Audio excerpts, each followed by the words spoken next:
আজকে চৌধুরী বাড়ির বড় মেয়ের এঙ্গেজমেন্ট। বাড়ি সাজানো হচ্ছে সুন্দর করে। রাহুল বাগানে ক্যাটারিং এর লোকদের সাথে কাজ করছিল। তখন কেউ এসে রাহুলের কলার ধরে ঘুরিয়ে রাহুলের গালে থাপ্পড় বসিয়ে দিল।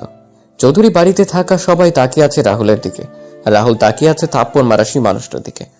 রাহুল আচমকা এমন পরিস্থিতির জন্য প্রস্তুত ছিল না, তাই তো রাহুল 3টা থাপ্পড় খেয়ে কয়েক পা পিছিয়ে মাটিতে পড়ে যায়। তখন রাহুল সামনে তাকায়। এই চৌধুরী বাড়ির কেউ আজ পর্যন্ত রাহুলের সাথে খারাপ ব্যবহার করেনি, তবে কয়েকজন আছে যে রাহুলকে ছোটবেলা থেকে সহ্য করতে পারে না। কে রাহুলকে থাপ্পড় মেরেছে সেটা দেখার জন্য রাহুল সামনে তাকায়। রাহুল সামনে তাকিয়েও অবাক। থাপ্পড়গুলো এতই জোরে মেরেছে আমার ঠোঁট কেটে রক্ত বের হয়ে গেছে। এই রক্ত বের হয়ে যাওয়া আজ আমার জন্য নতুন কিছু না। এই রকম অনেক রক্ত আমার শরীর থেকে ঝরেছে। আমি রক্তগুলো মুছে নিলাম। তখন কেউ বলে ওঠে, এই ছোট লোকের বাচ্চা, একটা কাজ দিলে তো সেটা সময় মতো করতে পারিস না, শুধু শুধু আমাদের বাড়িতে এসে আমাদের খাবার নষ্ট করছিস। এই অনাথের বাচ্চা, আমার কাপড়গুলো লন্ড্রি থেকে কে নিয়ে আসবে?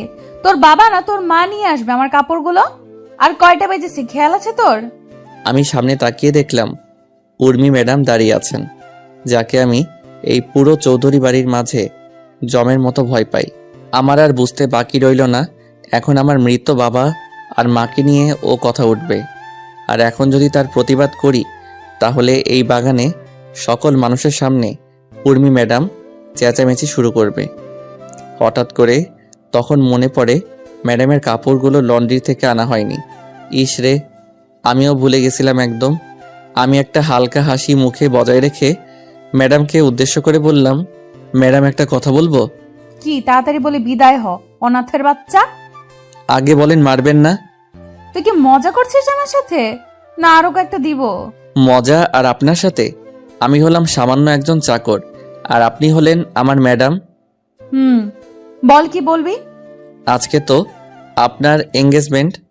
হ্যাঁ তো ম্যাডাম, আজকে যদি আপনি ইউরোপিয়ান পোশাক পরেন তাহলে আপনাকে অনেক সুন্দর লাগবে। হালকা আকাশি রঙের শাড়ির সাথে চোখে হালকা কাজল, খোলা চুল, আপনাকে দেখতে অনেক সুন্দর লাগে। আর আপনার স্বামী পুরো ফিদা হয়ে যাবে আপনাকে দেখে। কি বললি আবার বল। ম্যাডাম, ভুল হয়ে গেছে, আর বলবো না। আমি এক্ষুনি ছুটে যাচ্ছি, আপনার কাপড়গুলো নিয়ে আসছি। আপনি আপনার রুমে যান, আমি কাপড়গুলো নিয়ে আসতেছি। এদিকে আয়। না ম্যাডাম, আর বলবো না, ক্ষমা করে দেন আমায়।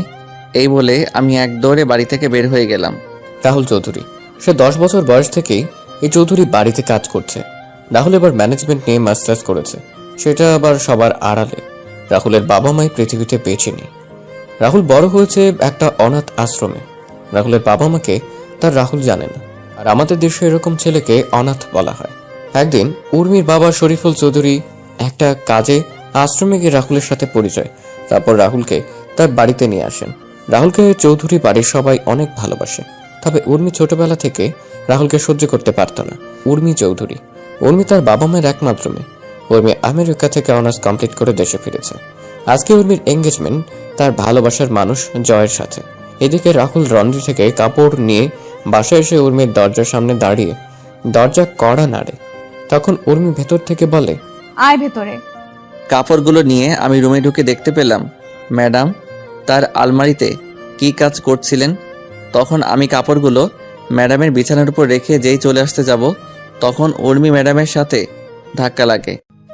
ম্যাডাম তার আলমারি থেকে কাপড়গুলো নিয়ে সেগুলো ঠিক করতে করতে আমার দিকে আসছিলেন। ধাক্কা খেয়ে আমি নিচে আর ম্যাডাম আমার উপরে। আমি তখন ম্যাডামকে আমার উপর থেকে সরিয়ে উঠে পড়লাম। তখন ম্যাডাম আবার আমার গাল লাল করে দিয়ে বলেন, ফকিরের বাচ্চা ফকির, তোর সাহস হয় কি করে আমাকে স্পর্শ করার? সরি ম্যাডাম, ভুল বশত হয়ে গেছে, আমি ইচ্ছে করে করিনি। মেয়ে দেখলে কি গায়ে পড়তে ইচ্ছা করে তোর, ছোট লোকের বাচ্চা? ম্যাডাম, ভুল বশত হয়ে গেছে, সামনে থেকে আর এমন হবে না, আমায় ক্ষমা করে দেন ম্যাডাম। বাড়ির চাকর চাকরের মতো থাকবি, আর সামনে থেকে আর এমন হলে তোর জীবনের আলো নিভিয়ে দিব। ম্যাডাম, এমন আর হবে না। তোর মতো অনাথ ছোট লোকের বাচ্চা কি করে যে আমাদের বাসায় আসলো সেটা আমি চিন্তা করে পাই না। আর বাবা যে কি দেখে তোকে আমাদের বাড়িতে নিয়ে এলো সেটাও বুঝি না। আমার চোখের সামনে থেকে বিদায় হ, বের হ রুম থেকে এখনই। আমি তাড়াতাড়ি করে ম্যাডামের রুম থেকে বের হয়ে ছাদে চলে গেলাম। ছাদে গিয়ে নিজের চোখের জল ঝরাতে লাগলাম।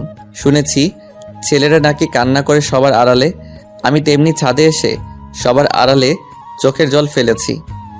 তখন কেউ আমার কাঁধে হাত রাখলো।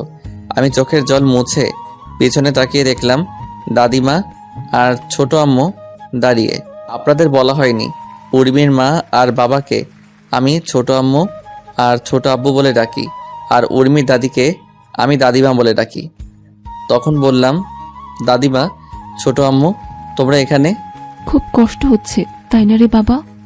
আরে ছোট আম্মু, এগুলো আমার মতো অনাথের সহ্য হয়ে গেছে। তবে মা বাবাকে নিয়ে কেউ গালি দিলে কেন জানি কষ্ট হয়, অথচ আমি আমার নিজের বাবা আর মাকে কখনো দেখি নাই। কে বলেছি তুই অনাথ?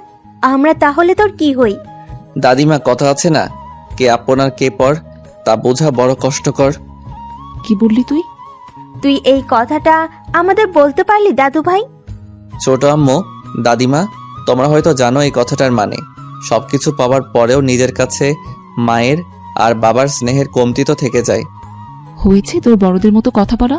চল নিচে চল, একটু পর অনুষ্ঠান শুরু হবে। না ছোট আম্মু, আমি এখানে ঠিক আছি। শুধু শুধু নিচে গিয়ে অপমানিত হতে চাই না। সবাই চলে গেলে আমি নিচে আসব। বৌমা, বাদ দাও, রাহুলকে জোর করো না। এখন একটু ওর একা থাকা প্রয়োজন। কিন্তু মা, আপনার বড় ছেলে যদি রাহুলকে দেখতে না পায় তাহলে কি হবে ভেবেছেন? আপনি চিন্তা করতে পারছেন? কিন্তু আমি শরীফের সাথে কথা বলে নিব। তুমি এই নিয়ে টেনশন করো না। তুমি বরং গিয়ে দেখো তোমার মেয়ের সাজুগুজু কত দূর এগুলো। আচ্ছা মা। দাদু ভাই, আসি রে। মন খারাপ করিস না, উপরের সৃষ্টিকর্তা একজন আছে রে। দাদিমা। তারপর দাদিমাও চলে যান। রাহুল রাতের কালো আকাশের জ্বলন্ত তারার দিকে তাকিয়ে আছে এক দৃষ্টিতে। এদিকে সকল অনুষ্ঠান শেষ হয়ে যায়।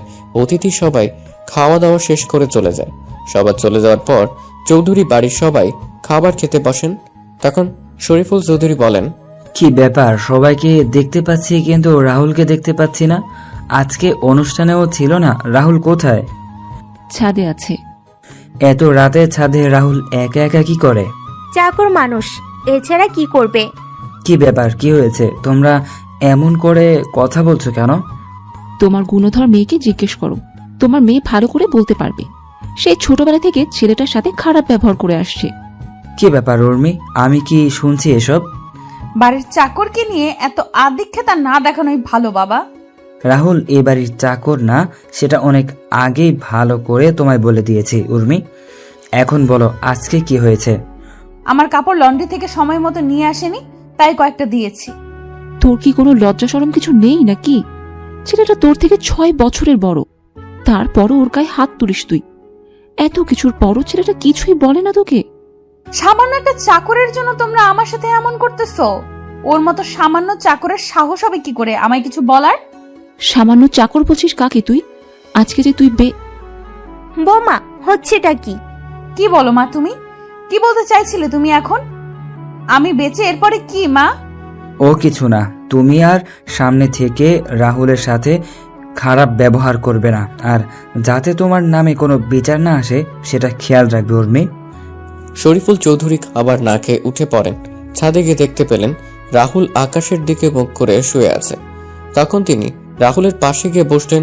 রাহুল হয়তো গভীর মনোযোগ দিয়ে আকাশের দিকে তাকিয়েছিল, যার জন্য কারো আসার শব্দ শুনতে পায়নি।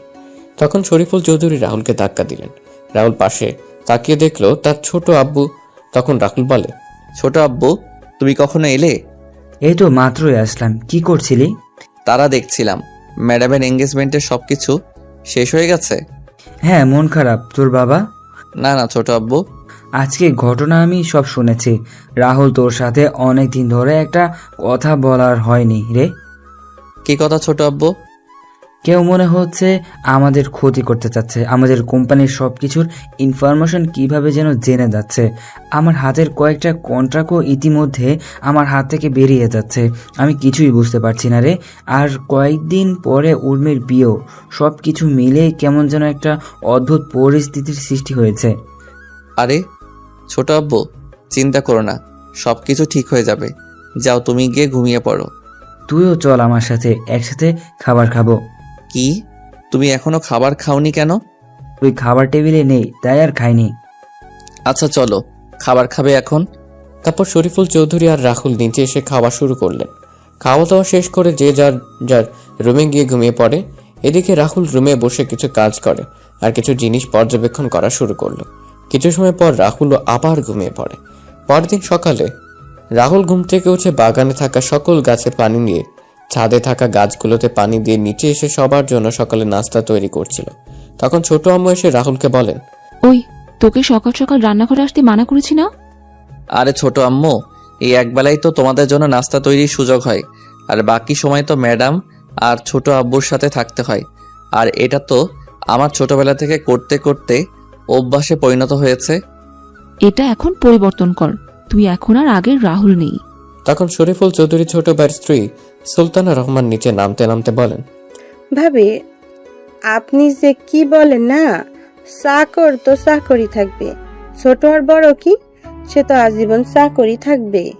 রাহুল সুলতানা রহমানের কথা শুনে হালকা হাসি মুখে এনে কাজে মনোযোগ দেন। আর ছোট আম্মু সুলতানা রহমানকে উদ্দেশ্য করে বলেন, তুই ঠিকই বলেছিস, অমানুষ তো আর কোনোদিন মানুষ হয় না। অমানুষ কিভাবে মানুষের মূল্য দিবে? ভাবি, তুমি কি কথাটা আমায় বললে? দেখ সুলতানা, তুই কথাটা কিভাবে নিবি সেটা তোর বিষয়, আর আমি কি তোকে মিন করে বলেছি? রাহুল সকলের জন্য নাস্তা রেডি করে টেবিলে সাজিয়ে রাখে। তারপর রাহুল উর্মির জন্য সেদ্ধ ডিম আর চিকেন ব্রেস্ট, টমেটো, শসা ও পেঁয়াজের সঙ্গে পিপার যোগ করে উর্মির জন্য সালাদ তৈরি করে উর্মির রুমের সামনে গিয়ে দরজা কড়া নাড়ে। তখন উর্মি এসে দরজা খুলে দিল। ম্যাডাম, আপনার খাবার। রেখে যা। ম্যাডাম, আজকে কি কোথাও যাবেন? কেন? আসলে ম্যাডাম, ছোট আব্বুকে নিয়ে একটু অফিসে যেতাম। চাকরের বাচ্চা, তুই অফিসে গিয়ে কি করবি? পড়ালেখা তো আর অ আও জানিস না, আর তুই অফিসে যাবি? এই জুতোগুলো পলিশ করে নিয়ে আয়, আমি 11টার দিকে বের হব। 11টার আগে যেন তোকে গাড়ির কাছে দেখতে পাই। যদি 1-2 সেকেন্ড লেট হয় তাহলে তোর কপালে কিন্তু দুঃখ আছে। আচ্ছা ম্যাডাম। জুতাগুলো নিয়ে নিচে এসে আমি পালিশ করতে লাগলাম। জুতা পালিশ হয়ে গেলে আমি ম্যাডামের দরজার সামনে রেখে আসলাম। আমি নিচে এসে সবার এটো প্লেটগুলো ধুয়ে সাজিয়ে রান্নাঘর থেকে আমার রুমে এসে গোসল করে নিলাম। তারপর সকাল 10টায় ছোট আব্বুকে নিয়ে বের হলাম অফিসের উদ্দেশ্যে। 10:30-এ ছোট আব্বুকে অফিসে নামিয়ে দিয়ে আমি 11টার আগেই বাসায় প্রবেশ করি। আমি গাড়িতে বসে ম্যাডামের জন্য অপেক্ষা করতে থাকি। কিছুক্ষণ পর দেখলাম ম্যাডাম আসছেন। গাড়ি থেকে বের হয়ে পিছনে দরজা খুলে দিলাম। ম্যাডাম গিয়ে সিটে বসলো। আমি দরজা লাগিয়ে ড্রাইভিং সিটে বসে ম্যাডামকে বললাম, ম্যাডাম কোথায় যাব? এই, শপিং মলে যাব। আচ্ছা ম্যাডাম। আমি গাড়ি চালানো শুরু করলাম। কিছুক্ষণ পর আমি শপিং মলের সামনে এসে দেখলাম ম্যাডামের বান্ধবীরা দাঁড়িয়ে আছে। আমি গাড়ি থামিয়ে গাড়ি থেকে বের হয়ে গাড়ির দরজা খুলে ম্যাডামকে বললাম, ম্যাডাম চলে আসছি, আপনি নামতে পারেন। গাড়ি পার্কিং করে বসে থাকবি, আর আমি কল দিলে চলে আসবি। আর এই নে 50 টাকা, দুপুরে খাবার খেয়ে নিবি। হাসি মুখে টাকাটা নিয়ে আমি মাথা নাড়ালাম। তারপর ম্যাডাম তার বান্ধবীদেরকে নিয়ে চলে যান শপিং মলের ভিতরে। আমি গাড়িতে বসে রইলাম, ভালো লাগছিল না। তখন গাড়ি থেকে বের হয়ে আশেপাশে একটু হাঁটাহাঁটি করছিলাম। তখন দেখতে পেলাম একজন ভদ্রমহিলা তার ছেলেকে নিয়ে রাস্তা পার হতে পারছেন না। আমি তখন তাদের রাস্তা পার করিয়ে দিয়ে আসছিলাম। তখনই ম্যাডাম ফোন দিলেন। Hello madam. 4র্থ তলায় তাড়াতাড়ি আয় তো একটু। আমি তাড়াতাড়ি করে শপিং মলের 4র্থ তলায় গিয়ে দেখতে পেলাম কয়েকটা ছেলে মিলে ম্যাডাম আর তার বান্ধবীদের সাথে কি যেন কথা বলছে। তবে তাদের কথা বলার ধরনগুলো সুবিধার মনে হচ্ছিল না। আমি ছেলেদের পিছনে গিয়ে বললাম, কি রে, এখানে কি সমস্যা? কিছু না, তুই যা এখান থেকে, কোনো সমস্যা নেই। আচ্ছা ম্যাডাম চলুন, এখানে কোনো সমস্যা নেই। এইখানে একদম চালাকি করার চেষ্টা করবি না, তা না হলে এগুলো দেখছিস। ভাই আমি কি করলাম? আমি তোমাদের জিজ্ঞেস করলাম সমস্যা কি, তোমরা বললে কোনো সমস্যা নেই, তাই তো আমি এদের নিয়ে চলে যাচ্ছি। আমরা তোকে যেতে বলেছি, তবে এই মা। আর কোনো কথা বলার সুযোগ দিলাম না, সোজা মুখ বরাবর একটা ছক্কা হাঁকিয়ে দিলাম। আর ছেলেটা বাউন্ডারির বাইরে। তারপর সব কয়টাকে মারা শুরু করলাম। হঠাৎ কেউ আমার পেটের পাশে ছুরি দিয়ে আঘাত করে। আমি পিছনে তাকিয়ে দেখলাম ওই ছেলেটা আমি। তখন ছেলেটার দিকে এগিয়ে যাব, তখন ছেলেগুলো দৌড়ে পালিয়ে যায়। তারপর আমি আমার শার্ট খুলে আঘাত পাওয়া জায়গা বেঁধে নিলাম। তারপর ম্যাডামকে বললাম, চলুন ম্যাডাম, বাসায় যাওয়া যাক তাহলে। কিন্তু তোর তো ছুরি লেগেছে আর রক্ত পড়ছে।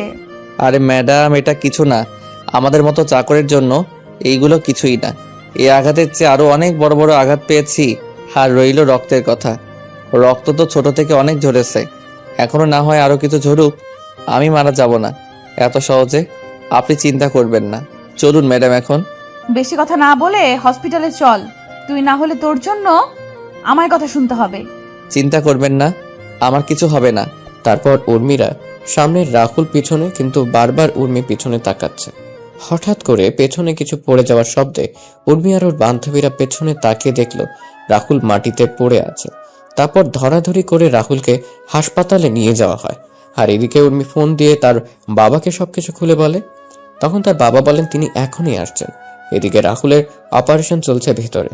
ডাক্তাররা অনেক সাবধানে অপারেশন করছেন, রাহুলের কোনো ভুল হলেই যা কিছু হতে পারে। 3 ঘন্টা পর ডাক্তার বের হন অপারেশন থিয়েটার থেকে। তবে ডাক্তারের চেহারা কালো হয়ে আছে। এর মাঝে উর্মির বাবা, মা, দাদিমা, চাচা, চাচি বলেন, চলেন আসেন হাসপাতালে। তখন শরীফুল চৌধুরী বলেন, ডাক্তার রাহুল কেমন আছে এখন? ডাক্তার তার চেম্বারে চলে যান। আর তখন শরীফুল চৌধুরী উর্মিকে বলেন, ডাক্তার চুপ, কোনো কথা বলছে না। এবার সবার মুখটা কালো হয়ে যাচ্ছে। আর উর্মিও টেনশন হচ্ছে, কিন্তু উর্মি বুঝতে পারছে না যে পেটের পাশে আঘাতের জন্য কি এমন হলো ডাক্তারের মুখ এমন কালো, আর ডাক্তার চুপ হয়ে আছে, কোনো কথা বলছে না। তখন উর্মির চাচা শফিক চৌধুরী বলেন, কি হলো ডাক্তার, আপনি কোনো কথা বলছেন না যে? বলুন না, রাহুলের অবস্থা কেমন? ছেলেটা ভালো আছে তো? দেখুন, আমি আপনাদের আগে বলেছিলাম যে আচ্ছা, আমরা আপনার চেম্বারে গিয়ে কথা বলি। আপনি চেম্বারে যান, আমরা আসছি। বলছে না। তখন উর্মির চাচা শফিক চৌধুরী বলেন, উর্মি, তুই বাসায় চলে যা। কেন? আর তোমরা ডাক্তারকে এখানে কিছু বলতে মানা করলে কেন? তোমরা কি লুকাতে চাচ্ছ আমার থেকে? সামান্য একটা বাড়ির চাকরের জন্য তোমরা এত চিন্তা করছো কেন? আর ও মরে গেলেই বা কি? কি ব্যাপার বলো তো? তোমরা কি লুকানোর চেষ্টা করছো বলো তো? আমি এখানে থাকি আর উর্মি বরং বাসায় চলে যান। ভাবি কি বললো তোমায় শুনতে পাওনি তুমি? উর্মিকে নিয়ে বাসায় যাও। উর্মি আর চাচি সুলতানা রহমান চলে যান হাসপাতাল থেকে। তারপর সবাই মিলে ডাক্তারের চেম্বারে যান। তখন ডাক্তারের কথা শুনে সবার মুখ কালো হয়ে গেল। 7 দিন পরে সবাই রাহুলকে নিয়ে বাসায় ফিরে আসে। রাহুলের পুরোপুরি সুস্থ হতে আরো 3 দিন সময় লাগে। এখন রাহুল পুরোপুরি সুস্থ। রাহুল আগের মতো বাসার সব কাজ করে। রাহুল একদিন তার রুমে বসে বিসিএস এর জন্য পড়াশোনা করছিল। তখনই উর্মি রাহুলের দরজায় কড়া নাড়ে। তখন রাহুল বইগুলো লুকিয়ে রেখে দরজা খুলে দিল। তখন উর্মি রাহুলের রুমে ঢুকে রাহুলকে বলে, শোন, আজকে বিকেলে আমি ফুফুদের গ্রামে যাব আর সেখানে কয়েকদিন থাকবো, তাই তুই তোর কিছু কাপড় সাথে করে নিয়ে নিস। ম্যাডাম, কারণটা কি জানতে পারি? তোর জানার দরকার নেই। উর্মি চলে যায় রাহুলের রুম থেকে। রাহুল দুপুরের খাবার খেয়ে নিজের রুমে এসে কাপড়গুলি গুছিয়ে নিল, তারপর ঘুমিয়ে পড়ে। 3:50 শেষে রাহুল ঘুম থেকে উঠে রেডি হয়ে নেয়। তারপর ছোট আম্মু, নাদিমার চাচিকে বলে রাহুল বাসা থেকে বের হয়ে গাড়িতে গিয়ে উর্মির জন্য অপেক্ষা করতে থাকে। কিছুক্ষণ পর উর্মি একটা ব্যাগ নিয়ে বাসা থেকে বের হয়ে আসে। রাহুল গাড়ির দরজা খুলে দিয়ে ব্যাগটা পেছনের ডিকিতে রাখে। তারপর রাহুল গাড়ি চালানো শুরু করলো। উর্মির ফুপুর বাসা উর্মিদের বাসা থেকে 60 কিলোমিটার দূরে। মাঝ রাস্তায় আসার পর রাহুল উর্মিকে বলে, ম্যাডাম, একটা কথা আপনাকে কয়েকদিন ধরে বলবো বলে ভাবছি। কি কথা? ম্যাডাম, জয় স্যারকে আপনি কতটুকু ভালোবাসেন? হঠাৎ এই প্রশ্ন কেন? ম্যাডাম বলেন না। নিজের চেয়েও বেশি ভালোবাসি। আর আপনার মা বাবাকে? হ্যাঁ, তাদেরও ভালোবাসি। কতটুকু? হ্যাঁ, তাদেরও ভালোবাসি। আচ্ছা, এখন যদি ছোট আব্বু আর ছোট আম্মু জয় ভাইয়ার সাথে আপনার বিয়ে ক্যান্সেল করে দেয়, তাহলে আপনি কি করবেন? হোয়াট? কি বললি তুই? আরে ম্যাডাম, রাগেন কেন? তো কি করব? তুই কি বলছিস সেগুলো? আরে ম্যাডাম, আমি জানতে চাইছি, এমন একটা পরিস্থিতি তৈরি হলো, আপনি জয় স্যারকে বা আপনার বাবা আর মাকে বেছে নিতে হবে, তখন আপনি কাকে বেছে নেবেন? আমি কিন্তু তোর কোনো কথাই বুঝতে পারছি না কিন্তু। আরে বলুন না। সেটা না হয় পরিস্থিতি তৈরি হলে দেখা যাবে। তুই এখন চুপচাপ গাড়ি চালাতো। গ্রামে পৌঁছতে পৌঁছতে সন্ধ্যা পেরিয়ে রাত হয়ে যায়। গ্রামে প্রবেশ করে কিছু দূর আসার পর গ্রামের কয়েকজন বখাটে এসে রাহুলের গাড়ির সামনে দাঁড়ায়। আর ছেলেগুলো বলা শুরু করে, তোদের কাছে যা আছে সবকিছু বের কর, না হলে কিন্তু তোদের এখানে মেরে দেব। ম্যাডাম, এদের খিদে পেয়েছে মনে হয়, মিষ্টিগুলো ওদের দিয়ে দেন। কি? ওই আমাদের খিদে লাগছে তোকে কে বলছে? বারে, আপনারা না এইমাত্র বললেন আপনাদের খিদে লাগছে, তাই তো বললাম মিষ্টিগুলো দিয়ে দিতে। আমরা আবার কখন বললাম? ওই রাহুল, তুই এই ফকিরের বাচ্চার সাথে কি কথা বলছিস? ফুফাকে একটা কল দিলে সবকিছু হাওয়া হয়ে যাবে। কি বললি তুই আমাদের? আর তোর কোন বাপকে কল দিবি? দে, আমরা এখানেই আছি। ঠিক বললি তুই। হ্যাঁ, সাহস থাকলে গাড়ির সামনে থেকে সর, আমিও গাড়ি থেকে নেমে তোদের মজা দেখাচ্ছি।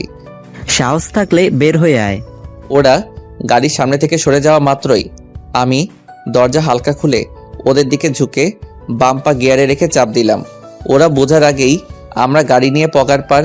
কিছুক্ষণ পর ফুপুদের বাসায় এসে পৌঁছে গেলাম। তারপর ম্যাডামের ব্যাগ, আমার ব্যাগ আর বাকি ব্যাগগুলো সাথে নিয়ে ফুপুর বাসায় প্রবেশ করলাম। ফুপু ফুপা সবার সাথে কথা বলে আমি ম্যাডামের ব্যাগ ম্যাডামের থাকার রুমে রেখে আমি আমার রুমে এসে ব্যাগ রেখে ফ্রেশ হয়ে নিলাম। তারপর বিছানায় শুয়ে পড়লাম। হঠাৎ কারো ধাক্কাধাক্কির কারণে ঘুমটা ভেঙে গেল।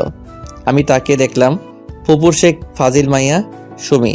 আমি কেন ওরে ফাজিল বললাম সেটা আপনারা একটু পরেই বুঝতে পারবেন। সুমি এবার ইন্টার দ্বিতীয় বর্ষে পড়ে। তখন সুমি বলে, ও মোর পরাণের স্বামী, ঘুম থেকে উঠুন তো। এই ফাজিল, কি বলিস এসব? তুই কি ভালো হবি না কখনো? আমি তো ভালো না, ভালো লইয়াই থাইকো। বল, কি জন্য আসছিস তুই এখানে? খাবার টেবিলে সবাই অপেক্ষা করছে তোমার জন্য। কেন? কয়টা বাজে ঘড়ির দিকে তাকিয়ে দেখেন। ঘড়ির দিকে তাকিয়ে দেখলাম রাত 10:30 বাজে। তখন বললাম, খাওয়া দাওয়া শেষ সবার? না, আপনার জন্য অপেক্ষা করছে। উঠে আমি নিচে চলে এলাম। নিচে এসে দেখলাম সবাই বসে আছে।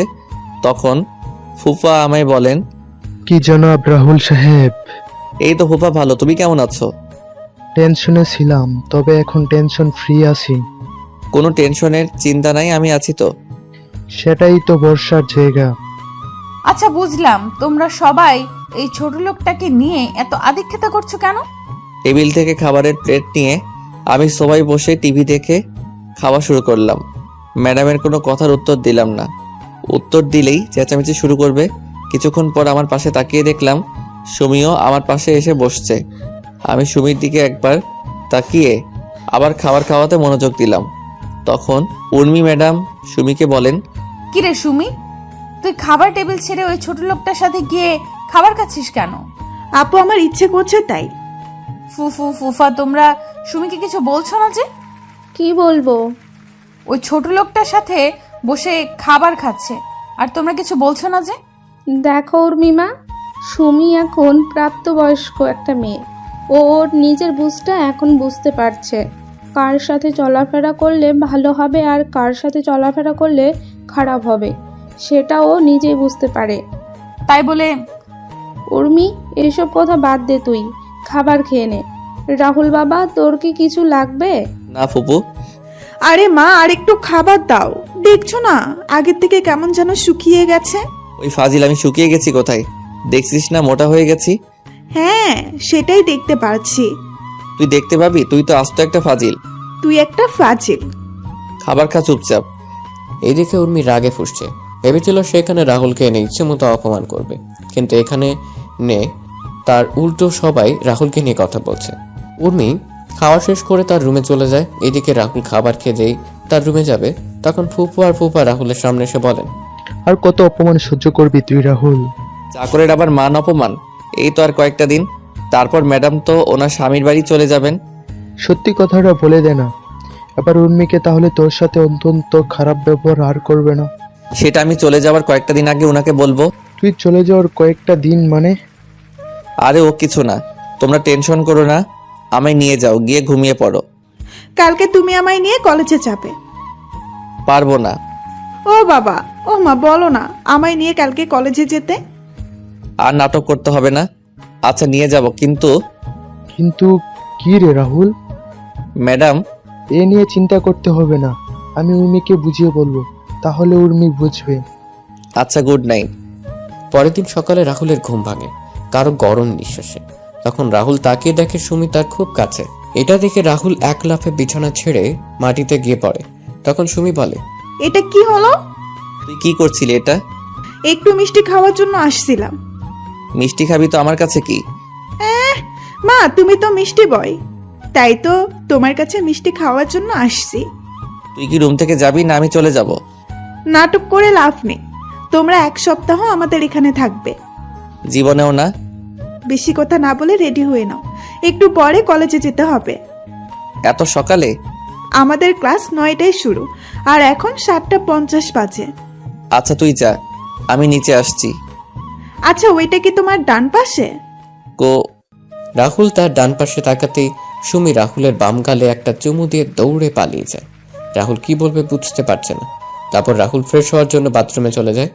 বাথরুম থেকে ফ্রেশ হয়ে নিচে গিয়ে সকালে নাস্তা করে সুমির জন্য অপেক্ষা করতে থাকে। কিছুক্ষণ পর সুমি চলে আসে।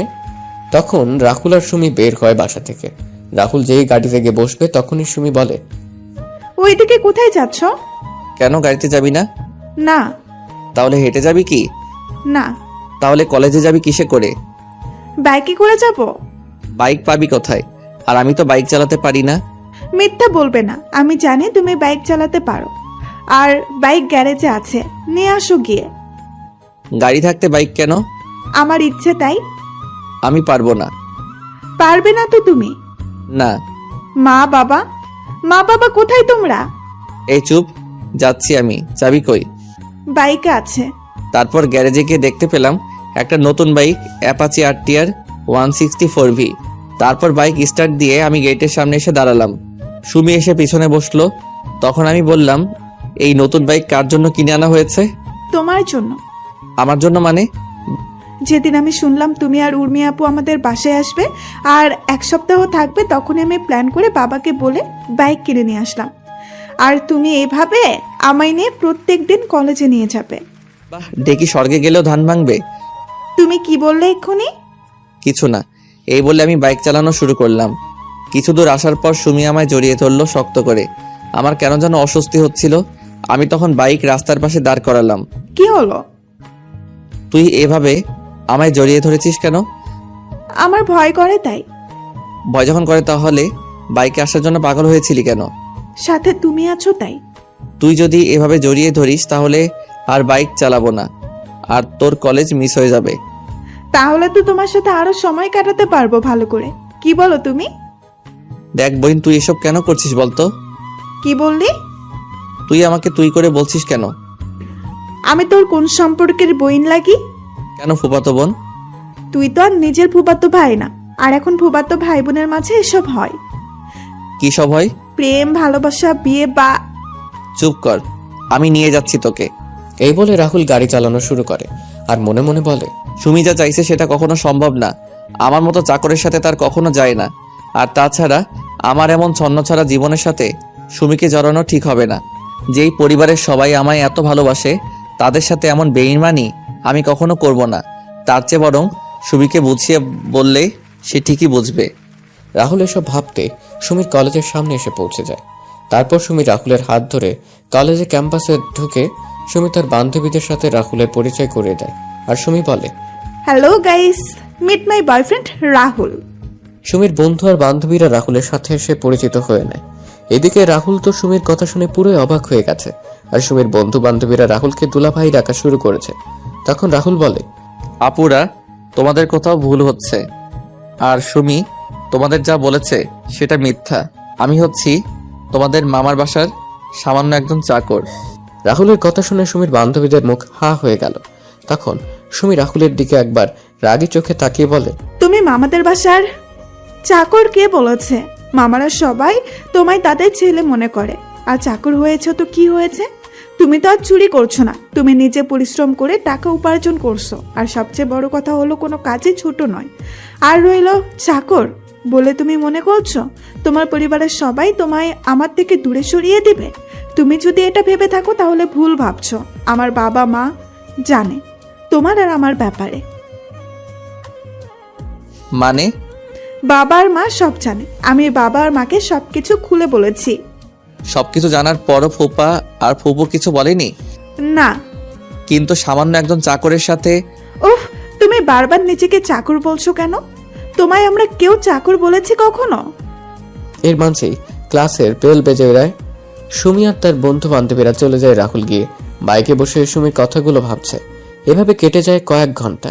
সুমি ক্লাস শেষ করে চলে আসে আর রাহুল ভেবেচিন্তে কিছু সিদ্ধান্ত নিয়ে নেয়। তখন রাহুল বাইক স্টার্ট দিল। কিছু দূর আসার পর রাহুল বলে, বলো কি কথা? মনে মনে বললাম, আরে গাধা বলে দে না, আমি যে কথাটা এতদিন ধরে শুনতে চাইছি। রাহুল আরো কিছু কথা বলতে যাবে তার আগেই ফোন বেজে ওঠে। রাহুল ফোন রিসিভ করে কিছু বলতে যাবে তার আগে ওপাশ থেকে যা শুনলো তাতে রাহুলের হাত থেকে ফোন মাটিতে পড়ে গেল। তখন সুমি বলে, কি হলো, বসে পড়লে যে? ম্যাডাম কল দিয়েছিল। আর কি? এখন বাসায় না গেলে আমার অবস্থা খারাপ করে দিবে বলেছে। হারে আপু কিছু করবে না, তোমায় ভয় দেখাচ্ছে আপু। না, লেট করা যাবে না। ম্যাডাম রেগে আছে অনেক। তুই বাইকে উঠে পড়। বাসায় গিয়ে আগে ম্যাডামের মেজাজ ঠান্ডা করতে হবে, তা না হলে ম্যাডাম আমার অবস্থা খারাপ করে দিবে। তুমি না বললে আমায় কি বলবে? বেঁচে থাকলে পরে বলবো। তুই তাড়াতাড়ি করে বাইকে ওঠ। উঠছি। সুমি মন খারাপ করে বাইকে উঠে পড়ে। রাহুল বাইক চালাতে শুরু করে। কিছুক্ষণ পর রাহুল বাসায় এসে পৌঁছে যায়। সুমিকে নামিয়ে দিয়ে রাহুল বাইকে গ্যারেজে রেখে সোজা উর্মির দরজার সামনে গিয়ে কড়া নাড়ে। তখন উর্মি বলে, ভেতরে আয়। আমি ভিতরে ঢুকতেই ম্যাডাম আমার সামনে এসে আমার গালে তার হাত দিয়ে 2 বার মালিশ করে দিল। সাথে সাথে 2 হাত দিয়ে আমি আমার গালটা চেপে ধরি। এত জোরে মেরেছে, গালে ব্যথা করছে। আমি আমার হাত দেখলাম, রক্ত লেগে আছে। আমার আর বুঝতে বাকি রইল না ম্যাডামের থাপ্পড়টা এতটা জোরেই মেরেছে যার জন্য আমার ঠোঁট কেটে রক্ত পড়ছে। তখন ম্যাডাম রাগী কণ্ঠে আমায় বলে, তোকে এখানে কেন নিয়ে আসছি আমি? মাথা নিচু করে বললাম, ম্যাডাম আপনার সাথে থাকার জন্য। তাহলে তুই কি করেছিস? আসলে ম্যাডাম ফুপু আর ফুপা আমায় বললো যাওয়ার জন্য, তাই। তোরে আমি কি বললাম আমার মুখের উপর কখনো কথা বলবি না? তাহলে তুই আমার মুখে মুখে তর্ক কেন করছিস? ম্যাডাম ভুল হয়ে গেছে, আমাকে ক্ষমা করে দেন। যা গাড়িতে গিয়ে বস, আমি আসছি। আর শোন, আর যদি এমন ভুল করছিস তাহলে তোর কি হাল করব সেটা আমি নিজেও জানি না। আমি গাড়ির কাছে চলে এলাম। এইদিকে মাথাটাও ঘুরছে। কত জোরে মেরেছে থাপ্পড়টা। কিছুক্ষণ পর উর্মি গাড়িতে এসে বসে। তখন রাহুল বলে, ম্যাডাম কোথায় যাব? তুই গাড়ি চালানো শুরু কর, আমি বললে গাড়ি থামাবি। আচ্ছা ম্যাডাম।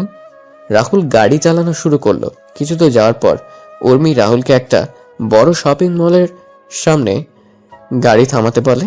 রাহুল গাড়ি থামিয়ে দরজা খুলে দিল। উর্মি কিছু দূর গিয়ে আবার ফিরে এসে বলে, তুই এখানে থাকবি। আর হ্যাঁ, মনে রাখিস, ছোট লোকের বাচ্চা, আমার এই গাড়ির দাম অনেক। যদি গাড়ির কিছু হয় তাহলে তোর কপালে শনি আছে। জি ম্যাডাম। উর্মি চলে যায় শপিং মলের ভেতরে। কিছুক্ষণ পর উর্মি একটা ব্যাগ হাতে করে নিয়ে বের হয়। গাড়ির কাছে আসতেই রাহুল দরজা খুলে দিল। উর্মি গিয়ে গাড়িতে বসে রাহুল গাড়ি চালানো শুরু করলো। তখন রাহুল বলল, ম্যাডাম এখন কোথায় যাবেন? ফুফুর বাড়িতে। রাহুল তাড়াতাড়ি বাড়ি যাওয়ার জন্য একটা শর্টকাট রাস্তা নিয়ে নিল, যেটা আজকে সুমি দেখিয়ে দিয়েছিল। কলেজে যেতে রাস্তায় যাওয়ার সময় হঠাৎ করে উর্মি রাহুলকে বলে, এই গাড়ি থামা। কেন? আমি হাওয়াই মিঠাই খাবো। ম্যাডাম সন্ধ্যা হয়ে যাচ্ছে আর এই রাস্তা খুব একটা ভালো না। আর একটা কথা বলবি তো আমি তোর গাল লাল করে দিব। চুপচাপ গাড়ি দাঁড় করা। কিন্তু ম্যাডাম। দাঁতে দাঁত চেপে বললাম, গাড়ি থামা বলছি। রাহুল বাধ্য হয়ে গাড়ি দাঁড় করায়। উর্মি তাড়াতাড়ি করে গাড়ি থেকে নেমে হাওয়াই মিঠাইওয়ালার কাছে চলে যায় আর হাওয়াই মিঠাই খাওয়া শুরু করে। রাহুল গাড়ির ভিতরে বসে এক দৃষ্টিতে উর্মির মিঠাই খাওয়া দেখছে। উর্মি পুরো বাচ্চাদের মতো খাচ্ছে। তখনই সেখানে ওই দিনের ছেলেরা চলে আসে। এরা দেখে রাহুল গাড়ি থেকে নেমে উর্মির সামনে গিয়ে দাঁড়ায়। উর্মির তো সেদিকে কোনো খেয়াল নেই, সে তার মতো করে হাওয়াই মিঠাই খেয়েই যাচ্ছে। তখন ছেলেগুলো শীষ বাজিয়ে বাজিয়ে উর্মির সামনে যায়। ছেলেগুলো উর্মির কাছে যাওয়ার আগে রাহুল উর্মির সামনে চলে আসে। তখন ছেলেগুলো বলে, কিরে আজকেও কি তুই এই মেয়েকে নিয়ে যেতে পারবি? শুধু শুধু ঝামেলা করছেন কেন? ঝামেলা কোথায়? তুই চলে যা, আমাদের এই মেয়েকে ভালো লাগছে, আমরা এর সাথে আজকে সারা রাত একটু মজা করব। ছেলেগুলোর কথা শুনে উর্মি খাওয়া থামিয়ে দিয়ে ছেলেটার গালে ঠাস ঠাস করে বসিয়ে দিয়ে বলে, ফকিরের বাচ্চা, তুই আমায় নিয়ে এমন কথা বলার সাহস পেলি কি করে? এই বলে ছেলেটার গালে শরীরের সমস্ত শক্তি দিয়ে আরো একটা থাপ্পড় বসিয়ে দিলাম। আরেকটা ছেলে যখন এগিয়ে আসবে তখন রাহুল ওই ছেলেকে মারা শুরু করলো। কিছুক্ষণ পর আরো কয়েকজন এসে ওই ছেলেদের সাথে যোগ দিল। রাহুল কোনো উপায় না পেয়ে উর্মিকে নিয়ে দৌড়ানো শুরু করলো। দৌড়াতে দৌড়াতে রাহুলরা আর একটা গ্রামে চলে যায়। ওই গ্রামে গিয়ে রাহুলরা একটা মসজিদে আশ্রয় নেয় আর মসজিদের মুয়াজ্জিনকে সব খুলে বলে। মুয়াজ্জিন সব শুনে রাহুল আর উর্মিকে বসতে বলে। তিনি গ্রামের মুরব্বীদের খবর দিলেন। কিছুক্ষণ পর মুরব্বীরা আসলে রাহুল সবকিছু খুলে বলে আর তাদের সাহায্য চায়। তখন মুরব্বীরা রাহুলদের নিয়ে একটা জায়গায় বসেন। তারপর রাহুল আর উর্মিকে নানান প্রশ্ন জিজ্ঞেস করে। রাহুল সব প্রশ্নের উত্তর সঠিক দিলেও উর্মি সবকিছু উত্তর দেয়নি। রাহুল সবাইকে বলে উর্মি তার স্ত্রী, কারণ রাহুল গ্রামের মুরব্বীদের কথা বলার ধরন আগে থেকে জানতো। উর্মি তখন রাহুলকে সাথে মুরব্বীদের ও নানানভাবে কটূক্তি করে। তখন মুরব্বীরা সবাই মিলে কাজী ডেকে উর্মি আর রাহুলের বিয়ে করিয়ে দিলেন। বিয়ে শেষ হয়ে গেলে রাহুল আর উর্মিকে তাদের গাড়ি পর্যন্ত এগিয়ে দিল রাহুল। সবাইকে বিদায় দিয়ে গাড়িতে উঠে, সাথে উর্মিও গাড়িতে উঠে। রাহুল গাড়ি চালিয়ে কিছু দূর আসার পর উর্মি রাহুলকে গালি দিয়ে বলে, এই চাকরের বাচ্চা চাকর, তোর সাহস হলো কি করে আমায় তোর বউ বলার? এছাড়া কোনো উপায় ছিল না। আমি সবকিছু ঠিক করে নিয়েছিলাম, কিন্তু আপনি সবকিছু ভেস্তে দিলেন। তুই বাড়ির সামান্য চাকর হয়ে আমায় তোর বউ বলবি, সেটা আমি আবার মেনে নিব? তুই ভাবলি কি করে? ম্যাডাম, আপনি গ্রামের মুরব্বীদের কথার মানে বুঝবেন না আর মুরব্বীদের কথার উত্তর দিতে পারবেন না, তাই আমি আপনাকে আমার বউ বলেছি। আপনি যদি আমার সাথে তাল মিলিয়ে কথা বলতেন তাহলে আজকে আপনার সাথে আমার বিয়ে কখনো হতো না। আপনি আপনার জেদ আর ইগোর জন্য আজকের এই পরিস্থিতির সৃষ্টি হয়েছে। আমি এই বিয়ে মানি না, আর না তোকে আমার স্বামী বলেও মানি। আমি কয়েকদিন পরে তোকে ডিভোর্স দিয়ে দিব। আমারও কোনো ইচ্ছে নেই আপনার মতো পাগলের উন্মাদ মেয়েকে বিয়ে করার। কি বললি ছোট লোকের বাচ্চা? হ্যাঁ, ঠিক বলেছি। আমাকে কি পাগল করতে কামড়াইছে যে আপনাকে আমার বিয়ে করতে হবে? ভাগ্য খারাপ আর পরিস্থিতির জন্য আপনাকে বিয়ে করতে হয়েছে। এবার কিন্তু তুই তোর লিমিট ক্রস করছিস। ও, আপনি এখন আমায় লিমিট ক্রস করছি বলেছেন? সামান্য কয়েকটা কথা বলতে আপনার লিমিট আমি অতিক্রম করে ফেলেছি। আর আপনি যে আমায় ছোটবেলা থেকে অনেক কথা বলেছেন, তাহলে কি আপনি লিমিট ক্রস করেননি? শুনুন ম্যাডাম, মানুষের আসল পরিচয় তার সৌন্দর্য বা টাকা পয়সা নয়। তার আসল পরিচয় হলো তার ব্যবহার, তার চরিত্র দিয়ে। আপনারা বড় লোকরা মানুষকে বিচার করেন টাকা পয়সা দিয়ে, তাই হয়তো কোনো মানুষ আপনাকে ধোঁকা দিবে সেটা বুঝে উঠতে পারেন না। আপনারা মনে করেন টাকা পয়সা থাকলেই আসল সুখ, কিন্তু ম্যাডাম সেটা সত্যি না। সত্যিটা হলো মানুষের ভালো কাজেই একজন মানুষের আসল শান্তি। আপনি যদি রাতের বেলা ঘুমানোর আগে শুয়ে শুয়ে চিন্তা করেন কালকে কত টাকা ইনকাম করব, কালকে কোথায় কোথায় পার্টি করব, তাহলে হয়তো আপনি ঘুমাতে পারবেন, কিন্তু শান্তির ঘুম ঘুমাতে পারবেন না। আবার আপনি যদি চিন্তা করেন আজকের দিনে আপনি কতজন মানুষের সাথে ভালো ব্যবহার করছেন আর কয়েকজন মানুষকে সাহায্য করেছেন, সেটা মনে হলে আলাদা একটা শান্তি নিজের ভিতর অনুভব করবেন, আর তখনই ঘুমটাও শান্তির হবে। রাহুলের কথাগুলো প্রথমে উর্মি ভালো না লাগলেও পরে কেন জানি রাহুলের বলা কথাগুলো শুনতে ভালো লাগছিল। তখন রাহুল আবার বলে ওঠে, ম্যাডাম চিন্তা করবেন না, আজকের বিষয়টা কেউ জানবে না। আর কয়েকদিন পরে আমি ডিভোর্স পেপারে স্বাক্ষর করে আপনাকে দিয়ে দিব। কথা বলতে বলতে রাহুলরা বাসায় চলে আসে। উর্মি গাড়ি থেকে নেমে বাসার ভিতরে চলে যায়। রাহুল গাড়ি পার্কিং করে বাসার ভেতরে প্রবেশ করে। তখন ফুপা বলেন, কোথায় গিয়েছিলি তোরা? ম্যাডাম কি যেন কাজ ছিল, তাই ম্যাডামকে নিয়ে গিয়েছিলাম। সন্ধ্যা পরে কোথাও বের হবে না, গ্রামের পরিবেশ সন্ধ্যার পরেই পাল্টে যায়। আচ্ছা। রাহুল তার রুমে চলে যায়। রাতের খাবার খাওয়ার সময় ফুফু বলেন, উর্মিমা, তোর আমাদের কোনো অসুবিধা হচ্ছে না তো? না ফুফু, আমার কোনো সমস্যা হচ্ছে না। উর্মিমা, তুই চাইলে কালকে সুমির সাথে সুমির কলেজে যেতে পারিস। তাছাড়া রাহুলও সুমিকে নিয়ে সুমির কলেজে যায়। কলেজে গিয়ে তোরও ভালো লাগবে। তোর ফুফু তো তার কাজ নিয়ে বিজি, আমিও আমার অফিস নিয়ে। তুই একা একা বাসায় থাকিস। আপু যাবে না আমার কলেজে, তাই না আপু? আমি তোকে কখন বললাম আমি যাব না কলেজে? তুই না কালকে বললি যাবি না আমার কলেজে। তখন ইচ্ছা হয়নি, এখন আমার ইচ্ছে হয়েছে তাই। রাহুল সোফায় বসে টিভি দেখছে আর খাবার খাচ্ছে। আর এইদিকে উর্মি কালকে কলেজে যাবে শুনে সুমির অনেক রাগ হচ্ছে। সুমির রাগ হচ্ছে তার বাবার উপর, তিনি কেন উর্মিকে তাদের সাথে কলেজে যেতে বলেছেন। সুমি মন খারাপ করে খাবার নাড়াচাড়া করছে। তখন সুমির মা বলেন, কি রে সুমি, খাচ্ছিস না কেন? খাচ্ছি তো। সুমি, তুই কোনো কিছু নিয়ে টেনশন করেছিস? আস্তে আস্তে করে বললাম, তুই তো আমার আসল টেনশনের কারণ আপু। কালকে কলেজে গিয়ে যে তুই কি করবি সেটা নিয়ে আমি টেনশনে আছি রে বোন। কি রে, কিছু বলছিস না যে? কালকের বাসের জন্য অপেক্ষা করছি। কিসের বাস? সেটা তুমি বুঝবে না। তারপর খাবার শেষ করে যে যার যার রুমে চলে যায়। রাহুলও তার রুমে গিয়ে ঘুমিয়ে পড়ে। পরদিন সকালে রাহুল ঘুম থেকে উঠে সকালে নাস্তা শেষ করে মোবাইলে গেম খেলা শুরু করে। এইদিকে উর্মির আর সুমি সকালে নাস্তা শেষ করে নিজেদের রুমে গিয়ে কলেজে যাওয়ার জন্য রেডি হচ্ছে। কিছুক্ষণ পর উর্মি আর সুমি রেডি হয়ে নিচে আসে, আর রাহুলের কোন দিকে নজর নেই। রাহুলের নজর শুধু নিজের মোবাইল স্ক্রিনে। তখন সুমি বলে, এই যে হ্যালো। ব্যস্ত আছি এখন, প্লিজ ডিস্টার্ব করবেন না, তাহলে তো খারাপ হয়ে যাবে। চুপচাপ কর, না হলে তোর। রাহুলের কোনো দিকে খেয়াল নেই, সে শুধু তার গেম নিয়ে ব্যস্ত। সুমি কোনো উপায় না পেয়ে তখন রাহুলকে জোরে ধাক্কা মারে। সুমির ধাক্কায় রাহুলের জ্ঞান ফিরে। তখন রাহুল সামনে তাকিয়ে দেখতে পায় উর্মি আর সুমি দাঁড়িয়ে আছে। রাহুল ফোন রেখে তাড়াতাড়ি করে গাড়ির কাছে চলে যায়। রাহুলের পিছন পিছন উর্মি আর সুমি গাড়ির কাছে চলে আসে। রাহুল দরজা খুলে দিলে উর্মি পিছনের সিটে গিয়ে বসে, আর সুমি রাহুলের পাশের সিটে গিয়ে বসে। রাহুল গাড়ি চালানো শুরু করলো। কিছুক্ষণ পর সুমির কলেজে পৌঁছে গেল। সুমি গাড়ি থেকে নেমে উর্মিকে বলে, আপু চলো। চল। রাহুলকে উদ্দেশ্য করে বললাম, কি হলো তুমিও আসো। উর্মি ম্যাডামকে দেখে আমি সুমিকে বললাম, না আপনারা যান, আমি এখানে আছি, আর কোনো কিছুর দরকার হলে আমাকে বলবেন, আমি পৌঁছে যাব। বললাম না আসার জন্য। না আপনারা যান। এই সুমি, ওকে এত করে বলছিস কেন? ও চাকর, ও গাড়ির কাছে থাকুক, ওকে কেন ডাকছিস তুই?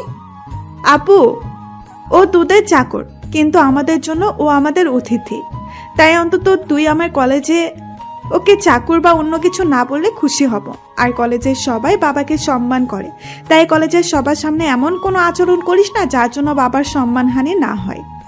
ওর জন্য তোর এত দরদ কিসের? মানুষ হয়ে মানুষের জন্য দরদ থাকাটা কি স্বাভাবিক নয় আপু?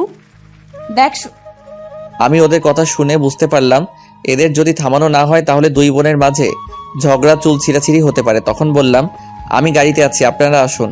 আর গাড়িতে গ্যাস নেই, আমি বরং গ্যাস নিয়ে আসি। এই বলে আমি সেখান থেকে চলে এলাম। রাহুল গাড়িতে এসে আবার গেম খেলা শুরু করলো। আর এইদিকে সুমি আর উর্মি ক্যাম্পাসে গিয়ে বসে। সুমি তার বন্ধু আর বান্ধবীদের সাথে উর্মির পরিচয় করিয়ে দিল। তারপর সবাই মিলে কিছুক্ষণ আড্ডা দিয়ে ক্লাসে চলে যায়। সকল ক্লাস শেষ করে সুমিরা আবার আড্ডা দেওয়া শুরু করে। কিছুক্ষণ পর সবাই যার যার বাসায় চলে যায়। সুমি আর উর্মি এসে দেখতে পায় রাহুল গেম খেলছে। তখন সুমি রাহুলের হাত থেকে মোবাইল নিয়ে নেয়। হঠাৎ করে কেউ আমার হাত থেকে মোবাইলটা নিয়ে নিল। খেলার মাঝে এমনটা করলে বলেন তো কেমনটা লাগে? তা আবার যদি প্রিয় গেমস COD হয় তাহলে তো কোনো কথাই নেই। আমি বিরক্ত নিয়ে তাকালাম পাশে। আমি তখন দেখলাম সুমি আর ম্যাডাম দাঁড়িয়ে আছে। আমি গাড়ি থেকে নেমে তাড়াতাড়ি করে গাড়ির দরজা খুলে দিলাম। ওনারা গাড়িতে বসলে আমি আবার গাড়ি চালানো শুরু করলাম। 40 মিনিট পরে সবাই বাসা থেকে এসে পৌঁছে যায়। দুপুরের খাবার খেয়ে যে যার যার রুমে গিয়ে ঘুমিয়ে পড়ে। বিকেলে রাহুলের ঘুম ভাঙলে রাহুল ছাদে গিয়ে দোলনায় শুয়ে পড়ে। রাহুল শুয়ে শুয়ে এক দৃষ্টিতে আকাশের দিকে তাকিয়ে আছে। সুমিদের বাসার ছাদে এলেই খারাপ থাকা মনটা নিমিষেই ভালো হয়ে যায়। পাখির কিচিরমিচির শব্দ মানুষের বাসায় ফেরার মতো করে পাখিরাও ফিরে যাচ্ছে তাদের আসল ঠিকানায়। আর সাথে পাখির কিচিরমিচির শব্দ, ঝাঁকে ঝাঁকে চড়ুই পাখি দেখে মনে হচ্ছে যেন পাখিদের মিলন মেলা। দল বেঁধে উড়ে এসে বসে গাছের ডালপালায়। গাছের প্রতিটি শাখা প্রশাখা ভরে ওঠে চড়ুই পাখিতে, আর তাদের কিচিরমিচির শব্দে মুখর থাকে গোটা এলাকা। সুমিদের পাশে বিদ্যুৎ কেন্দ্রের বাগানে বিকেল হলে সমাবেশ শত শত চড়ুই পাখির। সারাদিন এই স্থানটি ফাঁকা থাকে, তবে বিকেল হলে শুরু হয় পাখিদের আনাগোনা। ঝাঁকে ঝাঁকে চড়ুই পাখি এসে বসতে থাকে পল্লী বিদ্যুৎ সংলগ্ন আশপাশের গাছপালাগুলোতে। সন্ধ্যার আগ মুহূর্ত পর্যন্ত হাজার হাজার পাখি এসে জড়ো হয় এলাকাটিতে। পাখিদের কলকাকলিতে মুখর হয়ে ওঠে পুরো এলাকা। এই সময় এক অপূর্ব পরিবেশের সৃষ্টি হয়। তখনই রাহুল কারো ছাদের আসার শব্দ শুনতে পায়। তখন রাহুল তাকিয়ে দেখে সুমি আর উর্মি ছাদে আসছে। রাহুল সেটা দেখেও না দেখার ভান করে শুয়ে পড়ে। শুয়ে শুয়ে পাখিদের আনাগোনা দেখছে। তখন উর্মি সুমিকে বলে, দেখ কেমন করে শুয়ে আছে।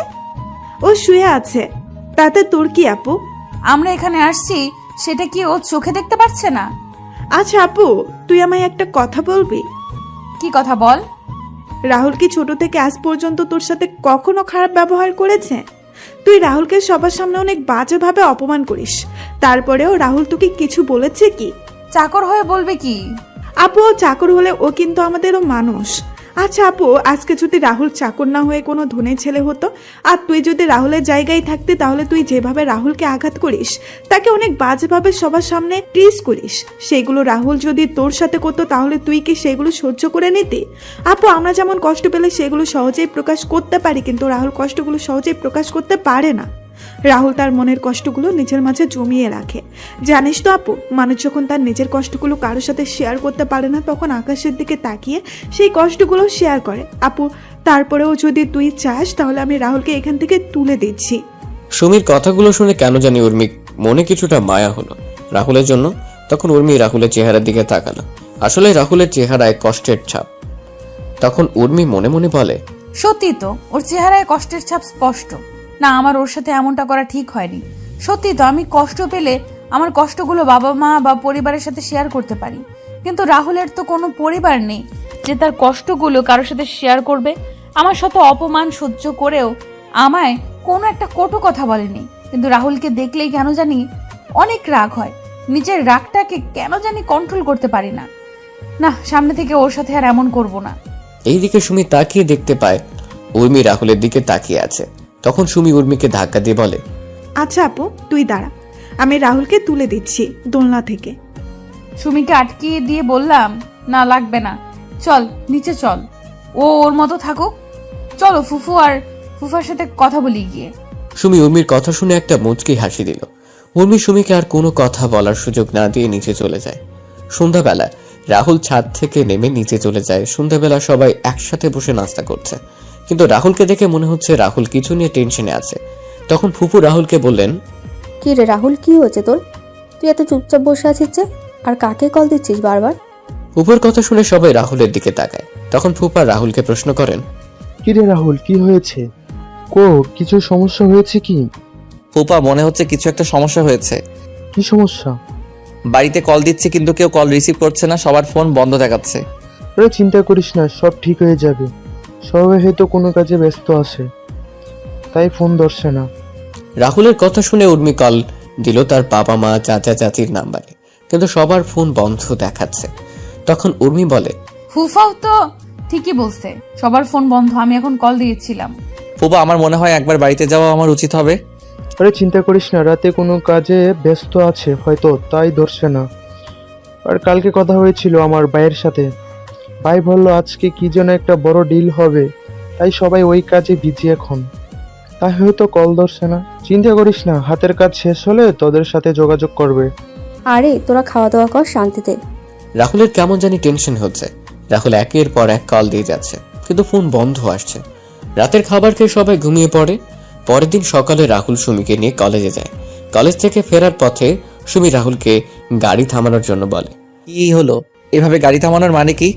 তোমার সাথে আমার কথা আছে। তোর মতো পিচ্চির আবার কি কথা? আরে আমার কথা শুনবে না? আমায় রাগাবে? আচ্ছা বল, কি বলবি? I think. তুমি চিন্তা করো। আরে আরে, আমার পুরো কথাটা তো শুনবে। জি বলেন, কি বলবেন? আমি মনে করি আমি তো। রাহুল গাড়ি থামিয়ে বলে। সুমি আর কিছু বলার আগে রাহুলের ফোন বেজে ওঠে। রাহুল সুমিকে থামিয়ে ফোন বের করে দেখতে পায় একটা অপরিচিত নাম্বার থেকে কল আসছে। অপরিচিত নাম্বার দেখে রাহুল কল রিসিভ করেনি, কিন্তু কয়েকবার রিং হওয়ার পর রাহুল ফোন রিসিভ করে বলে, হ্যালো, কে বলেছেন? রাহুলের প্রশ্ন শুনে ওপাশ থেকে কি উত্তর আসলো সেটা শোনা যায়নি। তবে রাহুল যা শুনলো সেটা শুনে রাহুল কিছু বলবে তার শক্তি বোধ হয় রাহুলের শরীরে নেই। কিছু বলার আগে রাহুল যা শুনতে পায় তাতে করে রাহুল মাথায় যেন আকাশ ভেঙে পড়ে। রাহুল মাথায় হাত দিয়ে বসে পড়ে মাটিতে। তখন সুমি রাহুলের কাছে এসে রাহুলের ফোন হাতে নিয়ে বলে, হ্যালো, কে? হ্যালো, কি হলো, কথা বলছেন না যে? ওপাশ থেকে কোনো কথা বলছে না, শুধু চাপা কান্নার আওয়াজ ভেসে আসছে। তারপরেও ফোনটা কেটে দিল। রাহুলের কাছে গিয়ে রাহুলকে বললাম, কি হলো, হঠাৎ করে বসে পড়লে কেন? আর কে কল দিয়েছিল? কি বললো ফোন দিয়ে? রাহুল কোনো কথা বলছে না, মাথায় হাত দিয়ে নিচু হয়ে বসে আছে। সুমি একের পর এক প্রশ্ন করে যাচ্ছে, কিন্তু রাহুল কিছু বলছে না। হঠাৎ করে রাহুল বসা থেকে দাঁড়িয়ে যায়। তখন রাহুল বলে, এখন আমায় বাসায় যেতে হবে। কেন? সবকিছু ডিটেলসে বলা যাবে না। কিন্তু তুমি না বললে কি বলবে আমায়? কিছু না, বাইকে ওঠো। না, তুমি আগে বলো আমায় কি বলতে চেয়েছিলে। সুমি প্লিজ দয়া করে বাইকে উঠো, আমায় এখন বাসায় যাওয়া লাগবে। না বলছি তো না। তাহলে থাকো তুমি।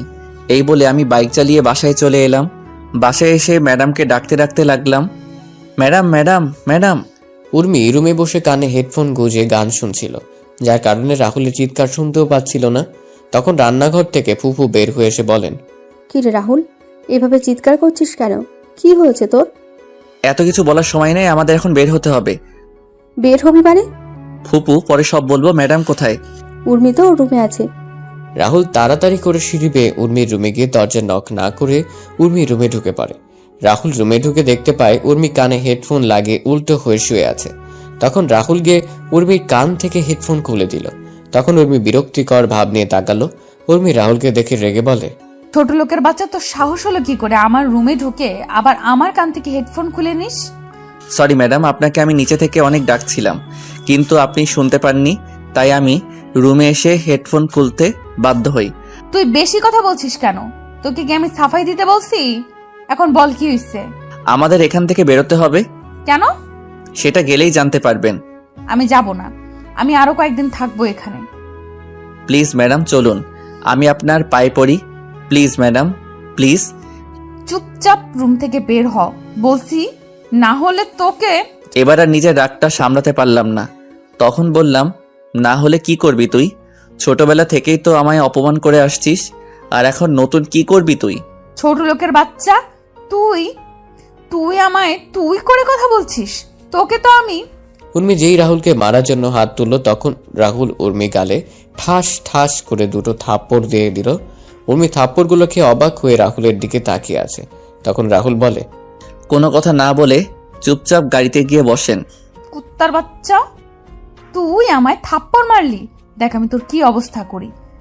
রাহুল উর্মির হাত ধরে উর্মিকে নিয়ে সিঁড়ি বেয়ে নিচে এসে উর্মিকে গাড়িতে বসিয়ে রাহুলও গাড়িতে বসে পড়ে। রাহুল গাড়ি স্টার্ট দিল। এদিকে রাহুল আর উর্মির যাওয়ার দিকে অবাক হয়ে তাকিয়ে আছেন ফুপু। ফুপুর ঘোর কাটে সুমির ধাক্কা দেওয়াতে। তখন সুমি তার মাকে বলে, মা কি হলো, তুমি এখানে কি করছো? রাহুল হঠাৎ করে বাসায় এসে উর্মিকে জোর করে গাড়িতে তুলে নিয়ে চলে গেল। ওরা চলে গেল আর তুমি ওদের আটকাতে পারলে না? রাহুল তো কোনো কথা বলার সুযোগই দিল না। ধুর, তুমি যে কি করো? কথাটা বলে সুমি ঘরের ভিতরে ঢুকে সোফায় বসে রাহুলের নাম্বারে কল দিল, কিন্তু রাহুল বারবার ফোন কেটে দিচ্ছে। এদিকে উর্মি রাহুলকে নানা রকমের কথা বলে গালি দিচ্ছিল, কিন্তু রাহুল সেগুলো কানে নিচ্ছিল না। রাহুল গাড়ি বেপরা গতিতে চালাতে শুরু করলে তখন রাহুলকে উর্মি বলে, ছোট লোকের বাচ্চা, কি করছিস কি? গাড়ি এভাবে চালাচ্ছিস কেন? গাড়ির কোনো ক্ষতি হলে তোর অবস্থাও কিন্তু খারাপ হয়ে যাবে। অবশ্য তোর আজকে এমন অবস্থা করব সেটা তুই কল্পনাও করতে পারবি না। আমার গায়ে হাত তোলা, তাই না? তুই বুঝবি এই উর্মি চৌধুরী কি জিনিস। উর্মি ম্যাডাম পাগলের মতো তার প্রলাপ করেই যাচ্ছেন। আমি সেদিকে মনোযোগ না দিয়ে আমি চিন্তা করছি ফোনে আসার খবরটা যেন সত্যি না হয়। আমরা বাসায় পৌঁছাতে পৌঁছাতে বোধহয় অনেক লেট করে ফেলেছি। আমরা বাসায় এসে দেখতে পেলাম সবাই বাসার বাগানে বসে আছে। আমি গাড়ি থেকে সবার কাছে গিয়ে ছোট আব্বুকে বললাম, ছোট আব্বু তোমরা এখানে? বাবারে, আমাদের সবকিছু কেড়ে নিয়েছে ও। কে ছোট আব্বু?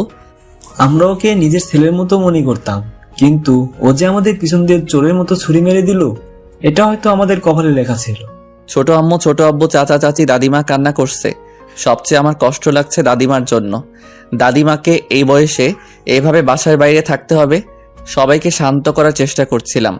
তখন ম্যাডাম ছোট আম্মুকে বলেন, মা, তোমরা এইভাবে বাসার বাইরে কেন? আমাদের সব জিনিসপত্র বাইরে দেখছি। বাড়িতে পুলিশ অফিসার, উকিল, এসবের মানে কি? যাও, তোমার ভালোবাসার মানুষকে গিয়ে সেটা জিজ্ঞেস করো। মানে? আমি তোকে আগে বলেছিলাম একে বিশ্বাস করিস না। দেখছিস তো তুই, আজকে ওর জন্য আমরা রাস্তায় নেমে এসেছি। আমি বলছি। চুপ থাক তুই। আজকে ছোট আব্বুরা কার জন্য রাস্তায় এসে নেমেছে সেটা আপনি জানেন? বলছি না চুপ। তুই কি বলি? আর কে আছে এর পেছনে? আপনার হবু স্বামী, আপনার বয়ফ্রেন্ড জয়। রাহুলের কলার চেপে ধরে বললাম, জয়কে নিয়ে একদম মিথ্যা কথা বললাম, তোকে খুন করে ফেলবো। তুই বাড়ির চাকর, বাড়ির চাকরের মতো থাকবি। আমাদের কথার মাঝে কথা বলতে আসবি না একদম। তখন জয় বাসা থেকে বের হয়ে আসে।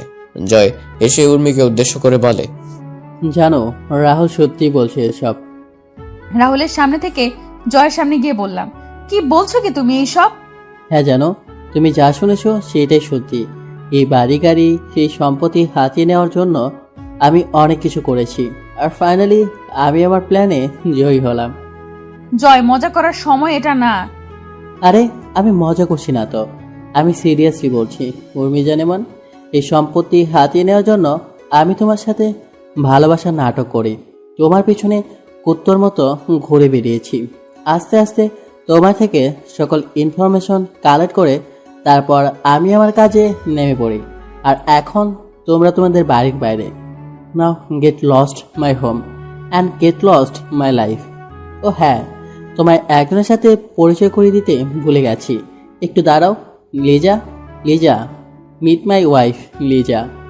জয়ের কথাগুলো শুনে উর্মির চোখ যেন অমাবস্যার অন্ধকারে নেমে এলো। উর্মি জয়ের কলার চেপে ধরে বলে, এই কুত্তার বাচ্চা, তুই আমায় এভাবে ঠকালি কেন? জয় ঠাস ঠাস করে দুটো থাপ্পড় উর্মির গালে বসিয়ে দিয়ে বলে, তোর মতো নষ্টা আর অহংকারী মেয়েকে কাজে ব্যবহার করা যায়, কিন্তু ভালোবাসা যায় না। আর এই জয়ের রুচি এতটাও খারাপ হয়ে যায়নি যে তোর মতো একটা বাজারি মেয়েকে ভালোবাসবো। তুই ছিলি আমার দাবার চালের এক কোটি। তোকে দিয়েই আমি গেমটা জিতে নিলাম। গেম শেষ, সাথে তুইও। এখন সসম্মানে আমার বাড়ি থেকে বের হয়ে যাও, না হলে ঘাড় ধাক্কা দিয়ে বের করে দেব। রাহুল যখন সবাইকে নিয়ে চলে আসছিল তখন জয় রাহুলকে উদ্দেশ্য করে বলে, কি রে রাহুল, তুই এদের নিয়ে কোথায় যাচ্ছিস? তুই চাইলে থাকতে পারিস আমাদের সাথে। আমরা ওদের মতো এত পশু না যে তোর সাথে খারাপ ব্যবহার করব। হালকা হেসে বললাম, আমি আপনার মতো বেইমানও না যে যেই বিছানায় ঘুমাবো আবার সেই বিছানায় ভেঙেও ফেলবো। জয় সাহেব চাকর হতে পারি, তবে মালিকের সাথে কোনো সময়ই বেইমানি করব না। তবে খুব তাড়াতাড়ি দেখা হবে আপনার সাথে। জায়গা এটা থাকবে, বাড়িও এটা থাকবে। তফাৎ শুধু হবে আমি বাড়ির মালিক আর আপনি রাস্তার কুত্তা হবেন। কথাটি বলে রাহুল সবাইকে নিয়ে চলে আসে ওই বাসা থেকে। রাহুল সবাইকে নিয়ে একটা বাগানের পাশে বসে। তখন রাহুল সবাইকে উদ্দেশ্য করে বলে, ছোট আব্বু, চাচা, এসব হলো কি করে? আমরা কিছুই বলতে পারছি না। আজ সকালে হঠাৎ করে নোটিশ আসে বাসা ছেড়ে দেওয়ার জন্য, আর কালকে আমাদের হাত থেকে সব কন্ট্রাক্ট বের হয়ে যায়। যে কন্ট্রাক্টের জন্য ব্যাংক থেকে টাকা নিয়েছিলাম সেটা জমা দেওয়ার তারিখ কালকে চলে গেছে। আমি তো কখনো বিশ্বাস করতে পারি নাই জয় এমন করবে। ছোট আব্বু আর চাচা, তোমরা পুরোনো কথা ভুলে যাও। আমাদেরও নতুন করে আবার শুরু করতে হবে। কিন্তু নতুন করে শুরু করতে হলে তো অনেক টাকা দরকার। সেসব চিন্তা পরে করা যাবে। আগে দাদিমাকে নিয়ে চলো ফুপাদের বাড়িতে। আর ছোট আব্বু আর চাচা, তোমরা সেখানে কয়েকটা দিন থাকতে হবে। আর আমি আবার সিলেটে ফিরে আসব। কেন? কাজ আছে ছোট আম্মু। তারপর রাহুল একটা গাড়ি ঠিক করে সবাইকে নিয়ে আবার ফুফাদের বাড়ির উদ্দেশ্যে রওনা দিল। 3 ঘন্টা পর সবাই ফুফাদের বাসায় পৌঁছে গেল। ফুপু সবাইকে দেখে তো অনেক খুশি। তারপর সবাই মিলে ভেতরে গিয়ে বসতেন আর রাহুল তার রুমে চলে যায়। এদিকে সুমি ও রাহুলের রুমে আসে। সুমি এসে দেখতে পায় রাহুল তার জামা কাপড় সব গুছিয়ে নিচ্ছে। তখন সুমি রাহুলকে বলে, কি ব্যাপার, তুমি কাপড় গুছাচ্ছ কেন? চলে যাব তাই। মানে? যা শুনেছ সেটাই। আমি আর কোনো কথা না বলে ব্যাগ নিয়ে নিচে চলে এলাম। আমায় নিচে নামতে দেখে ছোট আব্বু বললেন, কি রে, কোথায় যাচ্ছিস তুই? কাজে। কিসের কাজে আর কোথায় যাচ্ছিস? চট্টগ্রামে যাচ্ছি। দাদু ভাই, আমাদের ছেড়ে যাবি তুই? দাদিমা, যদি তোমাদের জন্য ভালো কিছু করতে পারি তাহলে হয়তো ফিরে আসব, না হলে আসা হবে না। দাদু ভাই, কি বলছিস তুই? তোর কথার মানে কিছুই বুঝতে পারছি না আমি। কথাগুলো বলে চোখের জল মুছে নিলাম। ছোট আম্মু, তোমরা হয়তো জানো আমি কি বলছি। ভালো থেকো সবাই।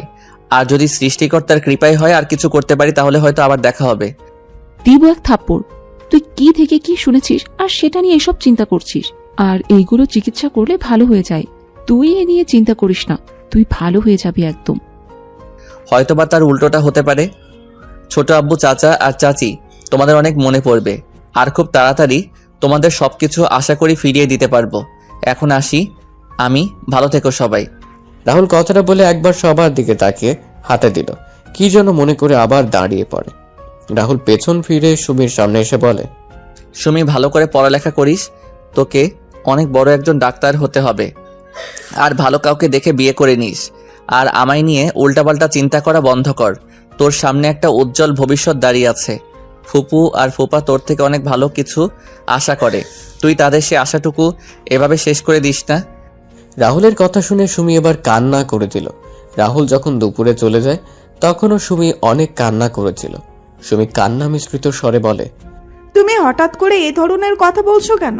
আর আমি কি বলছি তুই ভালো করে সেটা বুঝতে পারছো। আশা করি তুই আমার ইচ্ছেটা পূরণ করবি। রাহুল এবার উর্মির সামনে গিয়ে বলল, ম্যাডাম, আজকে ঘটনার জন্য আমি দুঃখিত। আমি জানি আপনার উপর এভাবে হাত তোলা আমার ঠিক হয়নি। আমি চাইলে সেই থাপ্পড়গুলো আমায় ফিরিয়ে দিতে পারেন, আমি কিছু বলবো না। উর্মি এত সময় সবার কথা শুনছিল আর সবার মুখের দিকে তাকাচ্ছিল। রাহুলের কথা শুনে রাগ হলেও কেন জানি উর্মি আজকে রাহুলের কথাগুলো শুনতে বেশ খারাপ লাগছে। তখন উর্মি বলে, যা, ক্ষমা করে দিলাম। রাহুল বেরিয়ে পড়ে বাসা থেকে। তারপর রাহুল একটা বাসে উঠে পড়ে লক্ষ্য চট্টগ্রাম যাওয়া। কিছুক্ষণ পর বাস চলা শুরু করলো চট্টগ্রামের উদ্দেশ্যে। পরের দিন সকালে বাস পৌঁছে যায় চট্টগ্রামে। রাহুল বাস থেকে নেমে একটা অফিসের উদ্দেশ্যে একটা সিএনজি নিয়ে রওনা দিল। কিছুক্ষণ সিএনজি এসে থামে একটা অফিসের সামনে। রাহুল ভাড়া মিটিয়ে অফিসের দিকে হাঁটা দিল। তখন দারোয়ান রাহুলের পথ আটকে দাঁড়ালো। দারোয়ান রাহুলকে বলে, কোথায় যাবেন আপনি? আপনার বসের সাথে দেখা করব। স্যারের সাথে দেখা করার জন্য অ্যাপয়েন্টমেন্ট নিতে হবে। না। তাহলে আজকে আপনি স্যারের সাথে দেখা করতে পারবেন না। আচ্ছা, আপনি কাগজটা আপনার স্যারের কাছে দিলেই উনি আমায় চিনতে পারবেন। আচ্ছা। রাহুলকে বসিয়ে রেখে দারোয়ান রাহুলের দেওয়া কাগজটা নিয়ে ভেতরে চলে গেল। দারোয়ান তার স্যারের কাছ থেকে অনুমতি নিয়ে তার রুমে প্রবেশ করে। তখন দারোয়ান তার স্যারকে উদ্দেশ্য করে বলে, স্যার, একটা লোক আপনার সাথে দেখা করতে চায়, কিন্তু উনি আচ্ছা অ্যাপয়েন্টমেন্ট নিয়ে আসেননি। চাচা, তাহলে বলে দাও আমি বিজি কিন্তু স্যার, এই কাগজটা দিয়ে বললেন এই কাগজটা দেখলে আপনি ওনাকে চিনতে পারবেন। আছি। আচ্ছা, দাও দেখি কাগজটা। কাগজটা পড়ে অফিসের বস দারোয়ানকে উদ্দেশ্য করে বলল, চাচা, কোথায় আছেন এখন রাহুল? রাহুলকে এই চিঠিটা যে দিয়ে গেছে সে কোথায় এখন? স্যার, ওনাকে আমি ওয়েটিং রুমে বসিয়ে আসছি। আচ্ছা, চলো। তারপর দারোয়ান আর বস মিলে ওয়েটিং রুমে এসে দেখতে পায় রাহুল বসে আছে। তখন বস রাহুলকে গিয়ে জড়িয়ে ধরে বলে, বন্ধু রাহুল, তুই কেমন আছিস? আমি ভালো আছি রে সুফিয়ান, তুই কেমন আছিস? ভালোই আছে। তোর এমন অবস্থা কেন? চাকরের অবস্থা কেমন হবে আর? আরে শালা, আবারও একই কথা বলিস। তুই কি আর এই কথাগুলো ছাড়া অন্য কথাগুলো বলতে পারিস না? যা সত্যি তাই বললাম। চল আমার রুমে, কতদিন পরে তোর সাথে দেখা। আর দারোয়ান চাচা, তুমি 2টা ঠান্ডা পাঠিয়ে দিও আমার রুমে, বল। আচ্ছা। রাহুল আর সুফিয়ান তার রুমে এসে বসে। কিছুক্ষণ পর অফিসের একটা ছেলে এসে রাহুল আর সুফিয়ানকে ঠান্ডা দিয়ে যায়। সুফিয়ান তখন রাহুলকে বলে, বন্ধু, এবার তোর কি খবর? ভালো আছি, তুই কেমন আছিস? ভালো আছি বন্ধু। আজকের এই ভালো থাকার পেছনে সব অবদান তোর বন্ধু। তুই যদি ওই দিন আমায় সাহায্য না করতে, তাহলে আমি কখনো ভালো থাকতে পারতাম না, আর এই পজিশনে আসতেও পারতাম না। আরে শালা, তুই আমার বন্ধু, আমি তোকে সাহায্য করবো না তো কাকে করব বল? তোর মতো বন্ধু পাওয়া ভাগ্যের ব্যাপার। মিতু আর নমি কেমন আছে? ভালো আছে ওরা। চল বাসায় চল, আজকে কতদিন পরে একসাথে। আর মিতু তো তোকে দেখলে অনেক খুশি হবে। জানিস, মিতু আর আমি প্রায় তোর কথা বলি। না রে বন্ধু, তোর কাছে কিছু কাজে আসছি, সেটা হয়ে গেলে আমি চলে যাব। শাল্লা, চলে যাবে মানে? পাক্কা কয়েক মাস আমার এখানে থাকবে। 2 বন্ধু মিলে অনেক ঘোরাঘুরি করব। চল বাসায় চল, এখন আর কোনো কথা হবে না। তারপর সুফিয়ান রাহুলকে জোর করে নিয়ে অফিস থেকে বাড়ি চলে যায়। বাসার সামনে গিয়ে রাহুল বেল বাজায়। কিছুক্ষণ পর মিতু দরজা খুলে দিল। সুফিয়ানকে দেখে মিতু বলে, কি ব্যাপার, তুমি এই সময়ে বাড়িতে? আমি আর আমার সাথে একজন এসেছে, যাকে দেখলে তুমি অনেক খুশি হয়ে যাবে। ও আচ্ছা, তাই নাকি? তাহলে দেখি কে আছে। মিতুর কথা শুনে সুফিয়ান সরে দাঁড়ায়। তখন মিতু দেখতে পায় রাহুল দাঁড়িয়ে আছে। রাহুলকে দেখে মিতু রাহুলকে জড়িয়ে ধরে। তখন মিতু বলে, আরে রাহুল, তুই কেমন আছিস? ভালো আছি, তুই কেমন আছিস? অনেক ভালো আছি রে, আয় ভেতরে আয়। ভিতরে গিয়ে বসার পর রাহুল সুফিয়ানকে বলে, সুফিয়ান, তোর সাথে কথা ছিল, আর আমায় সিলেট ফিরতে হবে। ওই হারামি, এখন কয়েক মাস সিলেটে যাওয়া হচ্ছে না তোর। তুই এখন আমাদের সাথেই কয়েক মাস থাকবি। তা হয় না রে মিতু, আমার হাতে সময় কম, কিন্তু কাজ অনেক। আর কোনো কথা না বলে খাবার টেবিলে আয়, খাওয়া দাওয়া শেষ করে বাকি কথা হবে। রাহুল আর সুফিয়ান খাবার টেবিলে বসতেই নমি এসে রাহুলকে মামা মামা ডেকে রাহুলের কোলে উঠে যায়। রাহুল খাবার খাচ্ছে, সাথে নমিকেও খাইয়ে দিচ্ছে। মিতু আর সুফিয়ান তো অনেক খুশি রাহুলকে পেয়ে। খাওয়া দাওয়া শেষ করে রাহুল নমিকে কোলে নিয়ে সোফায় বসে, সুফিয়ানও এসে রাহুলের পাশে বসে। মিতু তার রান্নাঘরে কাজ শেষ করে এসে রাহুল আর সুফিয়ানের সাথে আড্ডায় অংশ নিল। কিছুক্ষণ পর সুফিয়ান বলল, এখন বল আগে কি বলতে চাইছিলি? আমার তোর সাহায্যের প্রয়োজন বন্ধু। অনেক ভেবেচিন্তে আমি তোর কাছে এসেছি। কি হয়েছে বলবি তো? আর ও তোকে সাহায্য করবে না, ওর ঘাড় করবে? আরে আমি মানা করেছি কি? তুমি এর মাঝে আমার ঘাড় ধরে টানাটানি শুরু করলে। আচ্ছা বল তুই কিরকম সাহায্য চাস? শোন তাহলে, সবকিছু খুলে বললাম জয়ের কথাগুলো। ভালো হয়েছে, উর্মির সাথে এমনটাই হওয়ার কথা ছিল। উর্মি তোর সাথে যা করেছে, জয়ের করা কাজগুলো তো কিছুই না, কিন্তু কষ্ট হচ্ছে উর্মির পরিবারের সবার জন্য। ওনারা এইভাবে এই বয়সে বাড়ি ছাড়া হবেন, এর চেয়ে আর খারাপ কিছু কি হতে পারে? তো বন্ধু এখন আমি কি করতে হবে তুই বল। এই জয়ের কাছ থেকে আমি 1 মিনিটে সবকিছু কেড়ে নিব, তুই শুধু একবার বল। আমায় কিছু টাকা দিবি তুই? ছোট আব্বুকে নতুন একটা ব্যবসায় শুরু করে দিতাম আর কি। এই ছোট ব্যবসায় দিয়ে যদি তারা আগের পর্যায়ে যেতে পারেন তাহলে তো ভালোই হয়। চিন্তা করিস না, আমি তোর সব টাকা 2 বছরের মাঝে পরিশোধ করে দিব। তোর কি মাথা খারাপ হলো রাহুল? তুই কি বলছিস এসব? আরে আজকে যা কিছু আমাদের, তাতে তো তোর অধিকার আছে। আমি ওসব চাই না রে, আমি চাই শুধু ছোট আব্বুরা যেন তাদের আগের অবস্থানে ফিরে যায়। কি?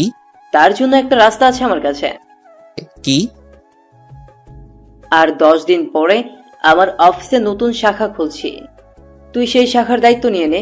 নতুন ব্যবসা শুরু করে তুই সুবিধা করতে পারবি না, তাই তুই আমার এই ব্যবসাটার দেখাশোনা কর। আমি তো আর কয়েক মাস পরে দুবাই শিফট হয়ে যাব। আমি দুবাই চলে গেলেও আমার বিজনেসগুলো তো দেখার কেউ নেই। তুই যদি আমার বিজনেসগুলো দেখার দায়িত্ব নিয়ে নিস তাহলে আমি শান্তিতে থাকতে পারবো। কিন্তু আমার তো আর কোনো কথা না, আমরা কয়েক মাস পরে দুবাই চলে যাব, তাই আমরা এখন কয়েকদিন জমে বেশ আড্ডা দিব। আমার কথাটা তো শুনবি তোরা। আর কোনো কথা না, যা রুমে গিয়ে রেস্ট নে। রাতে বের হব সবাই মিলে, পুরোনো দিনের সেই আড্ডাগুলো আবার জমিয়ে তুলতে হবে। এদিকে রাহুল বাসা থেকে চলে আসার পর সবাই মন খারাপ করে বসে আছে। উর্মি একদিক দিয়ে ভালো লাগছে আর অন্য দিক দিয়ে জয়ের প্রতি রাগ হচ্ছে। উর্মি যদি জয়কে সামনে পেত তাহলে তাকে খুন করে ফেলতো। উর্মি সবার দিকে তাকিয়ে উর্মি তার মাকে উদ্দেশ্য করে বলে, মা তোমরা সামান্য একটা চাকরের জন্য মন খারাপ করে বসে আছো কেন? উর্মি, তোমাকে আমি কতদিন বলেছি যে রাহুলকে চাকর বলে সম্বোধন করবে না? চাকরকে চাকর বলবো না তো কি বলবো? মারে এমন করে কেন বলছিস? ছেলেটা তো আমাদের পরিবারের একজন সদস্য। দেখছিস না ছেলেটা আমাদের বিপদে কিভাবে সবার আগে ঝাঁপিয়ে পড়েছে। নিজের ছেলে মেয়ে থাকলে এমন ভাবে কাজ করতো কিনা সেটা আমার সন্দেহ আছে। আরে চাচ্চু, তুমি দেখছো না চাকরের বাচ্চা আমাদের সবাইকে বিপদে ফেলে কি করে পালিয়ে গেছে? আমরা যে ওকে এত বছর খাইয়ে পরিয়ে মানুষ করলাম, তার কোনো প্রতিদান সে কোথায় দিল? সে সবার আগে নিজের কথা চিন্তা করে আমাদের সবাইকে এখানে রেখে এভাবে পালিয়ে গেছে। উর্মি, সেটা তোর ভুল ধারণা। আমার কোনো ভুল ধারণা না, ভুল ধারণা হচ্ছে তোমাদের। তোমরা ওই অনাথের বাচ্চাকে আমাদের বাড়িতে এনে এত বছর খাইয়ে এত বড় করলে, ওরা আমাদের জন্য কি করলো? আপু তুই কি বলছিস? নিজের লিমিটের ভেতরে থেকে কথা বল। রাহুলকে নিয়ে কোনো কথা বলার অধিকার তোমার নেই। তুই একটা চাকরের জন্য আমার সাথে উঁচু গলায় কথা বলছিস? চাকরের জন্য না, তোমার ব্যবহারের জন্য বলছি। ওই চাকরকে নিয়ে কথা বলছি বলে তোর এত গায়ে লাগছে কেন?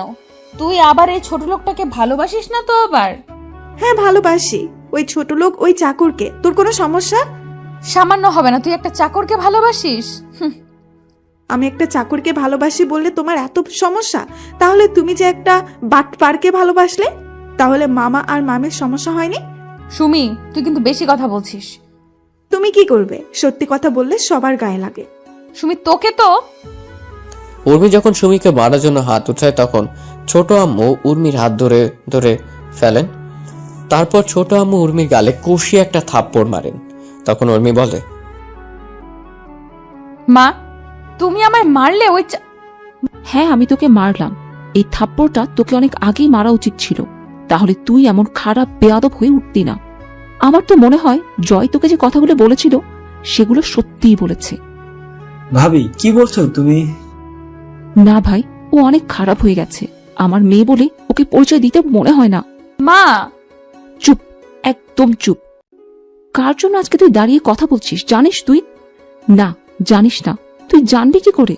সারা রাত তো বাবা আর মায়ের টাকা পয়সা নষ্ট করায় ব্যস্ত থাকিস। কি বলিস কি? চুপ কর তুই। আজকে তুমি আমায় থামিও না। ও যে এতদিন ছেলেটার সাথে বাজে আচরণ করেছে, তারপর ছেলেটা কোনোদিনও কিছু বলেছে ওকে নিয়ে? আজকে আমার চেয়ে ওই চাকর তোমাদের কাছে বড় হয়ে গেল মা। হ্যাঁ, বড় হয়ে গেল, কারণ ওই ছেলের জন্য তুই এখন আমাদের সামনে দাঁড়িয়ে আছিস। ওই চাকরটা যদি না থাকতো না, তাহলে তুই 6 বছর আগে পৃথিবী থেকে বেঁচে থাকতি না। মানে? তুই যে রাহুলকে চাকর বলে শত অপমান করার পরও রাহুল কেন তোকে কিছু বলে না জানিস? কেন? মনে পড়ে 6 বছর আগের কথা? ছোট আম্মু একটা দীর্ঘ শ্বাস ছেড়ে বলা শুরু করেন, 6 বছর আগে? 6 বছর আগে তুই কলেজ থেকে একদিন ফেরার পথে তুই অ্যাক্সিডেন্ট করিস। অ্যাক্সিডেন্টের সময় 2টা কিডনিতে চাপ পড়ে, আর যার জন্য তোর কিডনিটা ড্যামেজ হয়ে যায়। তোর গ্রুপের কিডনি কোথাও খুঁজে পাওয়া যাচ্ছিল না। তখন তো আমরা তোর আশা ছেড়েই দিয়ে বসেছিলাম। আমাদের কান্নাকাটি দেখে রাহুল একা একা ডাক্তারের সাথে গিয়ে কথা বলে।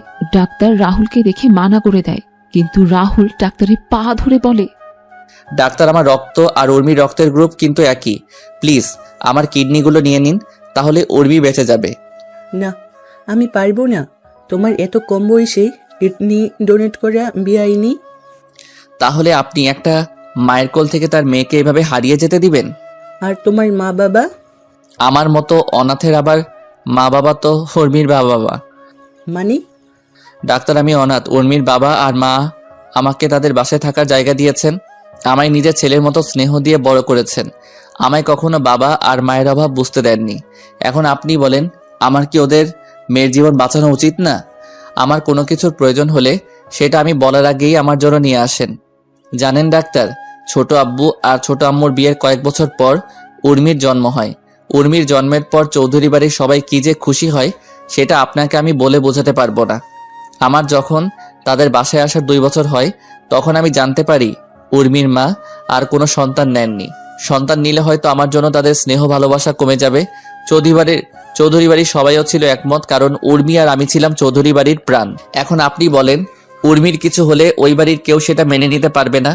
আমি মারা গেলে হয়তো কয়েকদিন সবাই কান্না করবে, কিন্তু উর্মির কিছু হয়ে গেলে ওই বাড়ির সবাই চিরদিন কান্না করবে। ওই বাড়ির কেউই অল্প বয়সে তাদের বাড়ির মেয়ে হারানোর যন্ত্রণা সহ্য করতে পারবে না। জানেন ডাক্তার, আমি ছোটবেলায় আমি মায়ের বাবার আদর পাইনি কখনো, এখন পেয়েছি। আমি সেই বাবা আর মাকে কিভাবে নিজের সামনে কষ্ট পেতে দেখতে পারি আপনি বলুন।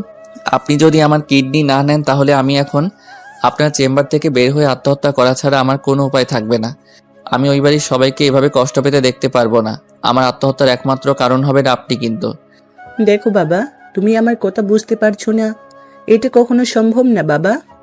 আপনি আমার কথা বুঝতে পারছেন না কেন? আপনি কি চাইছেন আমার ছোট আব্বু আর ছোট আম্মু আমার চোখের সামনে এভাবে কষ্ট পাক? আমি সেটা সন্তান হয়ে কিভাবে মেনে নিব? কিন্তু ডাক্তারের পায়ে ধরে বললাম, আমি আপনার পায়ে পড়ি ডাক্তার, আপনি উর্মিকে বাঁচিয়ে দিন। তা না ছাড়া আমার মরা ছাড়া কোনো উপায় থাকবে না। আচ্ছা, আমি দেখছি। তারপর ডাক্তার নার্সকে ডেকে রাহুলের রক্তের গ্রুপ পরীক্ষা করে 1 ব্যাগ রক্ত নিতে বলেন। 2 ঘন্টা পর রাহুলের অপারেশন শুরু হয়। রাহুলকে অ্যানেস্থেশিয়া দেওয়ার পরও রাহুলের পেট যখন কাটা হয়, রাহুলের শরীর তখন কেমন যেন খিচে আসছিল। তখন কিডনি বের করা হচ্ছিল, তখন রাহুলের মুখ দিয়ে ফেনা বের হয়ে আসে। রাহুলের কিডনি বের করার জন্য অপারেশন হচ্ছে, আর রাহুল শরীরটা কেমন জানি ঠান্ডা হয়ে আসছিল। তারপর রাহুল হঠাৎ করে অজ্ঞান হয়ে যায়। 3 ঘন্টার অপারেশন শেষে ডাক্তার অপারেশন থিয়েটার থেকে বের হয়। ডাক্তার উর্মির বাবা মা আর চাচার সামনে গিয়ে বলেন, চৌধুরী সাহেব, আপনার মেয়ের অপারেশন হয়ে গেছে। সে এখন বিপদমুক্ত। জ্ঞানে ফেরার আগ পর্যন্ত তাদের আইসিইউয়ে রাখা হয়েছে। ডাক্তারের কথা শুনে 3 জনই দাঁড়িয়ে যায়। সবার মুখে হাসি ফুটে ওঠে। তখন উর্মির বাবা ডাক্তারকে বলেন, ডাক্তার, আপনারা বলেন কিডনি পাওয়া যায় কি না? কিডনি পাওয়া যায়নি, তবে একটা ছেলে তার কিডনি স্বেচ্ছায় দিয়েছে। তার 2টা কিডনি আমরা আপনার মেয়েকে আর আপনার মেয়ের কিডনিগুলা ওই ছেলেকে লাগিয়ে দিয়েছি। কিন্তু এতে তো ডাক্তার ছেলেটা মারা যাবে। তবে ছেলেটা যদি মেডিসিন নিয়মিত খায়, তাহলে হয়তো কয়েকটা বছর বেশি বাঁচতে পারবে। আর ভাগ্য ভালো হবে 10-15 বছর আপনার মেয়ের 2টা কিডনির মাঝে ডান পাশের কিডনি 40% ভালো ছিল। ডাক্তার, সেই ছেলেটা কোথায়? আমরা ছেলেটার সাথে দেখা করতে চাই, যে ছেলেটা তার জীবন বাজি রেখে আমাদের মেয়েটাকে এইভাবে বাঁচিয়ে দিল। আসুন আমার সাথে। তারপর ডাক্তার 3জনকে নিয়ে আইসিইউতে নিয়ে গেলেন। রুমের ভিতরে ঢুকে বেডের দিকে তাকিয়ে 3জনেই শকড হয়ে যায় রাহুলকে আর উর্মিকে পাশাপাশি বেডে শুয়ে থাকতে দেখে। তখন চাচা ডাক্তারকে বলেন, ডাক্তার, রাহুলের কি হয়েছে? এইভাবে শুয়ে আছে যে? এই ছেলেই তো আপনার মেয়ের কিডনি ডোনেট করেছে। ডাক্তার, রাহুলের কথা শুনে আপনি ওর থেকে কিডনি নিয়ে নিলেন? আমি অনেক মানা করি, কিন্তু ছেলেটা কথা শুনি আমি বাধ্য হয়ে নিতে হয়েছি। তা বলে ডাক্তার, চৌধুরী সাহেব, এই ছেলের কথাগুলো শুনি কিছু বলার ভাষা পাইনি। ছেলেটা আপনাদের সুখের জন্য নিজের জীবনটা হাসি মুখে বিলিয়ে দিয়েছে। জানেন ছেলেটা আপনাদের নিয়ে কি কি বলেছে? কি বলেছে? রাহুলের বলা কথাগুলো বললাম সবাইকে। ডাক্তারের সব কথা বলছেন, তার চোখে পানি স্পষ্ট সব শুনে ছোট আব্বু, ছোট আম্মু আর চাচার চোখে জল চলে আসে। ছোট আম্মু সব শুনে সেখানেই বসে পড়েন আর মাথায় হাত দিয়ে নীরবে চোখের জল ফেলতে লাগলেন। ছোট আব্বু আর চাচা স্ট্যাচু হয়ে দাঁড়িয়ে আছেন। রাহুল যে তাদের খুশির জন্য এভাবে নিজের জীবনটা বিলিয়ে দিবে সেটা তারা কখনো হয়তো ভাবতে পারেননি। 3 ঘন্টা পর রাহুলের জ্ঞান ফিরে ডাক্তার রাহুলকে পরীক্ষা করে কেবিনে শিফট করেন। রাহুলকে কেবিনে নিয়ে যাওয়া হলে রাহুল তার ছোট আম্মুকে বলে, ছোট আম্মু, তুমি কান্না করছো কেন? তুমি চিন্তা করো না, উর্মি ঠিক হয়ে যাবে। আমি ডাক্তারের সাথে কথা বলেছি তো। তুই কেন এমনটা করলি রাহুল? আমি কি করলাম আবার? তোকে তোর কিডনিগুলো দিতে কে বলেছে? তখন রুমে প্রবেশ করে ছোট আব্বু আর চাচা রাহুল ছোট আব্বু আর চাচা দেখে বলে, ছোট আব্বু, চাচা, তোমরা ছোট আম্মুকে বোঝাও তো কিভাবে কান্না করছে দেখো। কি বলেছে? তুই এই কাজ করতে গেলি কেন রাহুল? কোথায় যাবি? কি করব চাচা, নিজের বাবা আর মাকে তো কখনো দেখিনি, কিন্তু এই বাবা আর মা আমায় এত স্নেহ ভালোবাসা দিয়েছে যা আমি কখনো ভুলতেই পারবো না কখনো। এখন তুমি বলো, এই বাবা আর মাকে নিজের চোখের সামনে কষ্ট পেতে দেখতে পারি কি করে বলো? আমি না হলাম তাদের ছেলে, কিন্তু তাদের মা আর বাবা বলে ডেকেছি তো। ছেলে হয়ে আমি তাদের কখনো কষ্ট পেতে দিব না কখনো। ছোট আম্মু রাহুলের কথা শুনে রাহুলকে জড়িয়ে ধরে চিৎকার দিয়ে কান্না করছেন। রাহুল আর ছোট আম্মু শান্ত করার চেষ্টা করছে। এদিকে ছোট আব্বু আর চাচা চোখের জল মোছায় ব্যস্ত। কিছুক্ষণ পর উর্মির জ্ঞান ফেরার খবর নার্স এসে দিয়ে যায়। তখন রাহুল সবাইকে উর্মির কাছে যাওয়ার জন্য বলে। তখন সবাই উর্মির কাছে যায়। উর্মি জ্ঞান ফেরার পর সবার সাথে কথা বলে। উর্মি আর রাহুল 10 দিন হাসপাতালে ছিল। 10 দিন পরে সকালে রাহুলকে নিয়ে বাসায় যাওয়া হয় আর বিকেলে উর্মিকে বাসায় নিয়ে যাওয়া হয়। উর্মি রাহুলকে হাসপাতালে দেখে কিছুটা অবাক হয়। তখন তার মাকে জিজ্ঞেস করে। তখন তার মা বলেন রাহুল অ্যাক্সিডেন্ট করেছে। উর্মি তার মায়ের কথাটা শুনে কেন জানি মনে হলো তার মা মিথ্যে বলছে। তারপরও উর্মি আর কোনো কথা বলেনি। এভাবে কেটে যায় 2 মাস। রাহুল আর উর্মি এখন পুরোপুরি সুস্থ হয়ে যায়। রাহুলের কিডনি ডোনেট করার কথা দাদিমা আর ফুপা শুনেন ছোট আম্মু আর ছোট আব্বুর থেকে। একদিন রাহুল উর্মি আর তার চাচিকে ছাড়া সবাইকে ডেকে বলে, সবার উদ্দেশ্য আমার একটা কথা বলার আছে। কি কথা? আমি যে উর্মিকে আমার কিডনি ডোনেট করেছি সেটা যেন উর্মি কখনো জানতে না পারে। এত বড় একটা কথা আমরা উর্মির থেকে কেন লুকাবো? আমি বলছি তাই ছোট আম্মু। দাদুভাই কি বলছিস তুই? তুই উর্মির এত বড় একটা উপকার করলি, সেটা উর্মি জানবে না? দাদিমা, উর্মির না জানাই ভালো নয় কি? কিছু কথা না হয় অজানায় থাকুক না। আর তারপরও যদি তোমরা চাও উর্মিকে বলতে, তাহলে আমি সেদিনই এই বাড়ি ছেড়ে চিরদিনের মতো চলে যাব। দাদুভাই। হ্যাঁ দাদিমা, আমি তোমাদের কাছে হাত জোড় করে বলছি, প্লিজ। আচ্ছা, এই কথা কেউ জানবে না, তবুও এই বাড়ি ছেড়ে যাস না। রাহুলকে প্রতিদিন নিয়ম করে মেডিসিন খেতে হতো। রাহুল একদিন মিস করলে সেদিন দাদিমা আর ছোট আম্মু রাহুলকে অনেক বকাঝকা করত আর রাহুল কানে হাত দিয়ে বসে থাকতো। এভাবে কেটে যায় 6 বছর। বর্তমান সেদিন শপিং মলে রাহুল তোকে বাঁচানোর জন্যই বখারে ছেলেদের সাথে মারামারি করে। মারামারির এক পর্যায়ে ছেলেগুলো রাহুলের পেটের ডান দিকে ছুরি দিয়ে আঘাত করে। ছুরির সামনের অংশ রাহুলের কিডনিতে গিয়ে সোজা আঘাত করে। রাহুল প্রথমে ব্যথা অনুভব না করলেও পরে ব্যথা অনুভব করে, যার জন্য সেদিন অজ্ঞান হয়ে যায়। রাহুলকে নিয়ে হাসপাতালে যাওয়া হলে ডাক্তার অপারেশন করার পর আমাদের সেদিন কি বলেছিল তুই জানিস? ছোট আম্মুর মুখে এমন কথা শুনে উপস্থিত সবার চোখে জল। উর্মির চোখ দিয়ে জল পড়ছে অনবরত। উর্মির চোখের জল মুছে তার মাকে কান্না মিশ্রিত কণ্ঠে বলে, মা সেদিন তো তোমরা কিছু বলনি, কিন্তু আজকে বলো ডাক্তার সেদিন কি বলেছিল? সেদিন ডাক্তার বলেছিল, দেখুন ছুরির আঘাতটা বেশি গভীর। আমি আপনাদের আগেই বলেছিলাম রাহুলের যদি কোনো আঘাত লাগে পেটের ডান পাশে, তাহলে কিন্তু সেটা রাহুলের জীবনে ঝুঁকিতে চলে যাবে। মেডিসিনের কারণে কিডনির অবস্থা আগের মতোই ছিল, কিন্তু ছুরির আঘাতে রাহুলের কিডনি 40% থেকে 20% কমে আসছে। এখন সে কোন সময় রাহুলের কোনো কিছু হয়ে যেতে পারে। হয়তো রাহুল। ডাক্তার, আমার ছেলেটাকে আমার কাছে ফিরিয়ে দিন। যত টাকা লাগবে আমি আপনাকে দিব, তবু আমার ছেলেটাকে আমার কাছে সুস্থ করে দিন। দেখুন এখানে টাকার কথা উঠছে না। রাহুলের গ্রুপের কিডনি কি এতদিনও পাওয়া যায়নি ডাক্তার? দেখুন চৌধুরী সাহেব, রাহুলের কিডনির গ্রুপটা খুব রিয়ার একটা গ্রুপ। আমরা চেষ্টা করে যাচ্ছি, যেটা পাচ্ছি সেটা রাহুলের কিডনি থেকে। সেই কিডনির অবস্থা অনেক খারাপ। এখন রাহুলকে আপনাদের নজরে রাখা উচিত। যত সম্ভব রাহুলকে সব ধরনের সমস্যা থেকে রাহুলকে দূরে রাখতে হবে। তা না হলে রাহুলের হয়তো আমরা চিরকালের মতো হারিয়ে ফেলবো। আমরা সেদিন নিরুপায় হয়ে ডাক্তারের চেম্বার থেকে বের হয়ে আসি। কয়েকদিন পরে রাহুল জানতে পারে তোর জীবনের ঝুঁকি আছে। তখন সেটা তোর বাবাকে জানায়। তো বাবা তোর কথা আর রাহুলের কথা চিন্তা করে তোদের ফুপুর বাসায় পাঠিয়ে দেয়।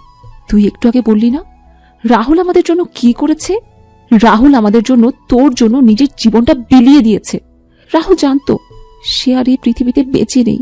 সেটা জানার পর নিজের অসুস্থ শরীর নিয়ে বেরিয়ে পড়েছে আমাদের জন্য কিছু করার জন্য।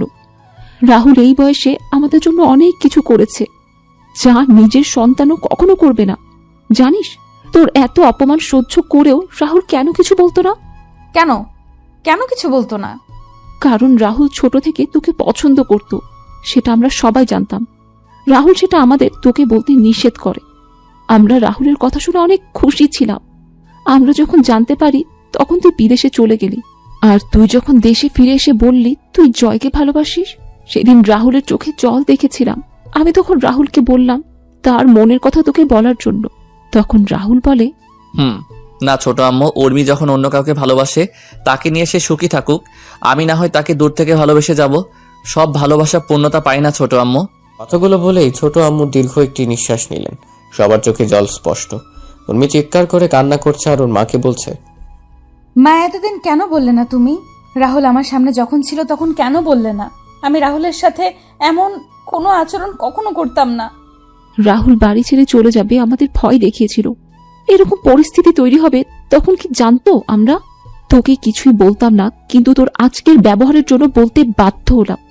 জানি না ছেলেটা কোথায় আছে, কি করছে। না, আমি আমার স্বামীর কিছু হতে দিব না। আমি বেঁচে থাকতে আমি আমার স্বামীকে এভাবে হারিয়ে যেতে দিব না। আমি রাহুলকে এবার খুঁজে আমার কাছে নিয়ে আসব। আমার করার সব কাজের জন্য ক্ষমা চাইবো। ও যদি ক্ষমা না করে তারপরও আমি ওর পায়ের কাছে পড়ে থাকবো। উর্মির কথা শুনে সবাই চোখ বড় করে উর্মির দিকে তাকায়। তখন দাদিমা উর্মিকে বলেন, দিদি ভাই তোর স্বামী মানে? দাদিমা, রাহুল আমার স্বামী।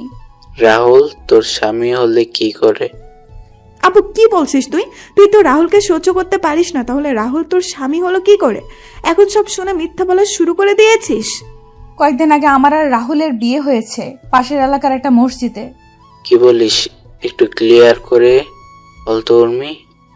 বাবা, কয়েকদিন আগে আমরা একটা কাজে যাই, সেইখান থেকে আসতে রাত হয়ে যায়। রাস্তায় কয়েকটা বখাটে আমাদের রাস্তা আটকে দাঁড়ায়। রাহুল তখন ছেলেগুলোকে মারতে থাকে। মারামারির এক পর্যায়ে বখাটেদের সাথে তার বন্ধুরা এসে যোগ দেয়। আমরা তখন ভয়ে দৌড়ে পালাতে থাকি। উর্মি কথাগুলো বলে আবার কান্না শুরু করে। সবাই তো উর্মির কথাগুলো শুনে খুশি হয়ে যান। তখন সুমি বলে, না, এটা হতে পারে না। আমি রাহুলকে ভালোবাসি, রাহুল শুধু আমার। রাহুল আমার বিয়ে করা স্বামী। আমি রাহুলকে কোরআনকে সাক্ষী রেখে বিয়ে করেছি। রাহুল শুধু আমার। সুমি, কি হচ্ছে কি? মা, আমি রাহুলকে। চুপ করবে সুমি। উর্মি সেখান থেকে গিয়ে রাহুলের নাম্বারে কল দিল, কিন্তু রাহুলের ফোন বন্ধ। উর্মি বারবার ফোন দিচ্ছে, কিন্তু রাহুলের ফোন বারবার বন্ধ বলছে। উর্মির এবার ভয় হতে লাগলো। ভয় যেন উর্মিকে গ্রাস করে নিচ্ছে। উর্মি একটু আশা নিয়ে আবার কল দিল, কিন্তু ফোন বন্ধ। উর্মি ফোনটা হাত থেকে ছুঁড়ে মারে মেঝেতে। উর্মি মাথায় হাত দিয়ে বসে পড়ে। উর্মির মনে হতে থাকে সে কতবার রাহুলকে অপমান করেছে, আঘাত করেছে। উর্মি নিজের কাজের জন্য অনুশোচনা করছে। উর্মি তাড়াতাড়ি করে বসা থেকে দাঁড়িয়ে নিচে নেমে এসে তার মা আর বাবাকে বলে, মা বাবা, রাহুলের ফোন বন্ধ আসছে। আমি কল দিয়ে যাচ্ছি কিন্তু ফোন বন্ধ আসছে। বাবা মা, তোমরা রাহুলকে আমার কাছে নিয়ে আসো। আমি আমার সকল কাজের জন্য আমি ক্ষমা চেয়ে নেব। আমি আর কখনো এমন আচরণ করব না ওর সাথে। উর্মি কান্না করতে করতে বসে পড়ে। দাদিমা উর্মিকে ধরে ডেকে বলেন, দিদি ভাই, চিন্তা করিস না, রাহুল দাদু ভাই খুব তাড়াতাড়ি ফিরে আসবে। বড় খোকা, ছোট কাকা আর জামাই বাবা, তোমরা রাহুলকে তাড়াতাড়ি খুঁজে বের করে নিয়ে আসো। দিদি ভাই তুই চিন্তা করিস না, দিদি ভাই তুই চিন্তা করিস না, আমি ওদের বলেছি, ওরা রাহুলকে খুঁজে নিয়ে আসবে। ছোট আব্বু, চাচা আর ফুপা রাহুলের খোঁজে বেরিয়ে পড়েন। শত চেষ্টা করেও রাহুলের খোঁজ না পেয়ে তারা অসহায়ের মতো ফিরে আসেন। উর্মিও পাগলামি শুরু করে। এদিকে রাহুল, সুফিয়ান, মিতু আর নমির সাথে বেশ আনন্দেই দিন কাটাচ্ছে। শত আনন্দের মাঝেও রাহুলের সবার কথা মনে পড়ে উর্মি কথাগুলো। রাহুল চট্টগ্রাম এসে তার ফোন থেকে পুরাতন সিম খুলে নতুন অ্যাক্টিভ করে নেয়। রাহুল ঠিক করে নেয় সে যতদিন পর্যন্ত জয়ের কাছ থেকে চৌধুরী বাড়ির সকল সম্পত্তি ফিরিয়ে না আনছে ততদিন সে কারোর সাথে যোগাযোগ করবে না। এভাবে কেটে যায় 1 মাস। সুফিয়ান, মিতু আর নমি চলে যায় দুবাই। রাহুল সিলেটের অফিসের দায়িত্ব নেয়। এদিকে উর্মি রাহুলের কোনো খোঁজ না পেয়েও হাল ছাড়েনি। উর্মি সহ বাকি সবাই রাহুলের খোঁজ এখনো করে যাচ্ছে। এভাবে কেটে যায় 5 বছর। আজকে রাহুল বাংলাদেশের টপ বিজনেসম্যানদের মাঝে রাহুল একজন। রাহুলের কাছে এখন যা টাকা পয়সা, বাড়ি গাড়ি আছে তাতে জয়ের মতো কয়েকশো জয়কে কেনা যাবে। রাহুল এখন তারা খেলা শুরু করে দিল। রাহুল তার পিএকে বলে, রাজীব, কালকে থেকে জয়ের কোম্পানির সকল অর্ডার আমরা যাতে পেতে পারি সেই ব্যবস্থা করো। স্যার আমি দেখছি বললে হবে না রাজীব, 2 মাসের ভিতরে আমি জয়কে রাস্তায় দেখতে চাই। জয়কে যারা অর্ডার দেয় তাদের একটা লিস্ট করে আমার কাছে দুপুরের আগে দাও। আমি সবার সাথে কথা বলে আমাদের তৈরি করা প্রোডাক্টের স্যাম্পল তাদের দিয়ে আসবো। স্যার আমি নিয়ে আসছি কিছুক্ষণের মধ্যে। রাজীব রুম থেকে বেরিয়ে গিয়ে লিস্ট তৈরি করতে থাকে। তখন রাহুল তার উকিলকে কল দিয়ে বলে একটা ডিভোর্স পেপার রেডি করার জন্য। উকিলের সাথে কথা বলে রাহুল ফোন কেটে দিয়ে সুফিয়ানকে কল দিল। সুফিয়ান ফোন রিসিভ করে বলে, হ্যাঁ বন্ধু বল। সকল হিসাব দেখে নিয়েছিস তো তুই? রাহুল, তোকে না বলছি এই কোম্পানি আমি তোর নামে লিখে দিয়ে আসছি, তাহলে কেন আমায় সব কিছুর হিসাব দিচ্ছিস? বন্ধু, কোনো কিছু আমার না, এইগুলো তোর আছে, তোর থাকবে। শালা, তোরে যদি হাতের কাছে পেতাম কি করতি? ভর্তা করে দিতাম। ও আচ্ছা, মিতু আর নমি কেমন আছে? মিতু নমিকে খাইয়ে দিচ্ছে। বন্ধু, কালকে থেকে জয়ের পতন শুরু হবে। তাহলে তো ভালোই। তোরা কবে আসছিস বাংলাদেশে? দেখি, শিওর বলতে পারছি না। তোদের দেখার খুব ইচ্ছে করছে, যদি পারিস তাহলে আসিস।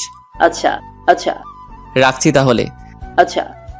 রাহুল ফোনটা রেখে ক্যান্টিনে চলে যায়। রাহুল ক্যান্টিন থেকে খাওয়া দাওয়া করে আবার কাজ করতে থাকে। রাহুল কাজ করছিল তখন রাজীব রুমে আসে আর বলে, স্যার এই যে লিস্টগুলো দেখে বুঝতে পারলাম বেশিরভাগ অর্ডার দুবাই থেকে এসেছে, আর কয়েকটা অর্ডার ইন্ডিয়া থেকে। দুবাই একটা কোম্পানির অর্ডার দেখে আমার চোখ আটকে গেল। আমি ফোন নিয়ে সুফিয়ানকে কল দিলাম। সুফিয়ান ফোন রিসিভ করতেই আমি সুফিয়ানকে বললাম, তুই কি এখন ফ্রি আছিস? তোর সাথে কথা বলার জন্য আমি সবসময় ফ্রি আছি, বল কি বলবি? দুবাইয়ের একটা কোম্পানি জয়ের কোম্পানিকে 10,500 কোটি টাকার অর্ডার দিয়েছে। কি বলছিস কি তুই? এটা দেখে আমিও তো অবাক হয়ে গেছি। কোম্পানির নাম কি? আরজি কোম্পানি। কি? হ্যাঁ, আজকে রাতে তো আরজি কোম্পানির সাথে আমার মিটিং আছে। তাহলে তো ভালোই। শোন, তোকে একটা কাজ করতে হবে আমার। আমি বুঝে গেছি কি করতে হবে, তুই চিন্তা করিস না। আজকে আমি ওই কোম্পানি জয়ের সাথে চুক্তি বাতিল করে তোর সাথে চুক্তিতে যাবে। ধন্যবাদ বন্ধু। আর কোনো কোম্পানি আছে কি? বাকিটা আমি সামলে নিব বন্ধু, তুই শুধু এই কাজটা করে দে। চিন্তা করিস না, কালকে সকালে একটা মেল তোর কাছে যাবে। রাহুল ফোন কেটে অফিসের কাজ শেষ করে চলে যায় ডাক্তারের সাথে দেখা করতে। ডাক্তারের চেম্বারে গিয়ে রাহুল বলে, আচ্ছা, ডাক্তার কেমন আছেন? আরে রাহুল জি, ভালো আছি। তুমি কেমন আছো? আছি একরকম। কোনো সমস্যা হয়েছে? কয়েকটা পেইন কিলার দরকার ছিল। কেন, কি হয়েছে? ব্যথা একটু বেড়ে গেছে। আচ্ছা, আমি লিখে দিচ্ছি। আচ্ছা। রাহুল, তোমায় একটা কথা বলার ছিল। হ্যাঁ ডাক্তার, বলুন। উর্মি এই হাসপাতালে আসে আর তোমার খোঁজ করে কালকেও এসেছিল। আর কত লুকোচুরি খেলবে? এবার তো তাদের সামনে দাঁড়াতে পারো গিয়ে। সবাই তোমার আশা ছেড়ে দিলেও উর্মি তোমায় খুঁজে যাচ্ছে। মেয়েটার চেহারা কেমন যেন রুক্ষ হয়ে গেছে। উর্মির দিকে তাকালে কেমন জানি মায়া হয়। যাব ডাক্তার, আর 2 মাস পরে আমি তাদের সামনে গিয়ে দাঁড়াবো।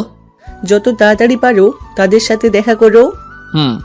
রাহুল প্রেসক্রিপশন নিয়ে ডাক্তারের রুম থেকে বেরিয়ে এলো। রাহুল একটা দোকান থেকে মেডিসিন কিনে গাড়িতে উঠতে যাবে, তখন রাহুল কারোর সাথে ধাক্কা লাগে। রাহুল তাকিয়ে দেখতে পায় একটা মেয়ে। রাহুল ভালো করে তাকিয়ে দেখলো এটা সুমি। রাহুল সরি বলে সেখান থেকে চলে আসছিল, তখন লোকটাকে আমি সরি বলতে যাব, তখন তাকিয়ে দেখলাম কেমন জানি পরিচিত মনে হচ্ছিল। আমি একটু ভালো করে লোকটার পা থেকে মাথা পর্যন্ত খেয়াল করলাম। লোকটাকে দেখে রাহুলের মতো মনে হচ্ছিল। আমি তখন বললাম, রাহুল, এই রাহুল।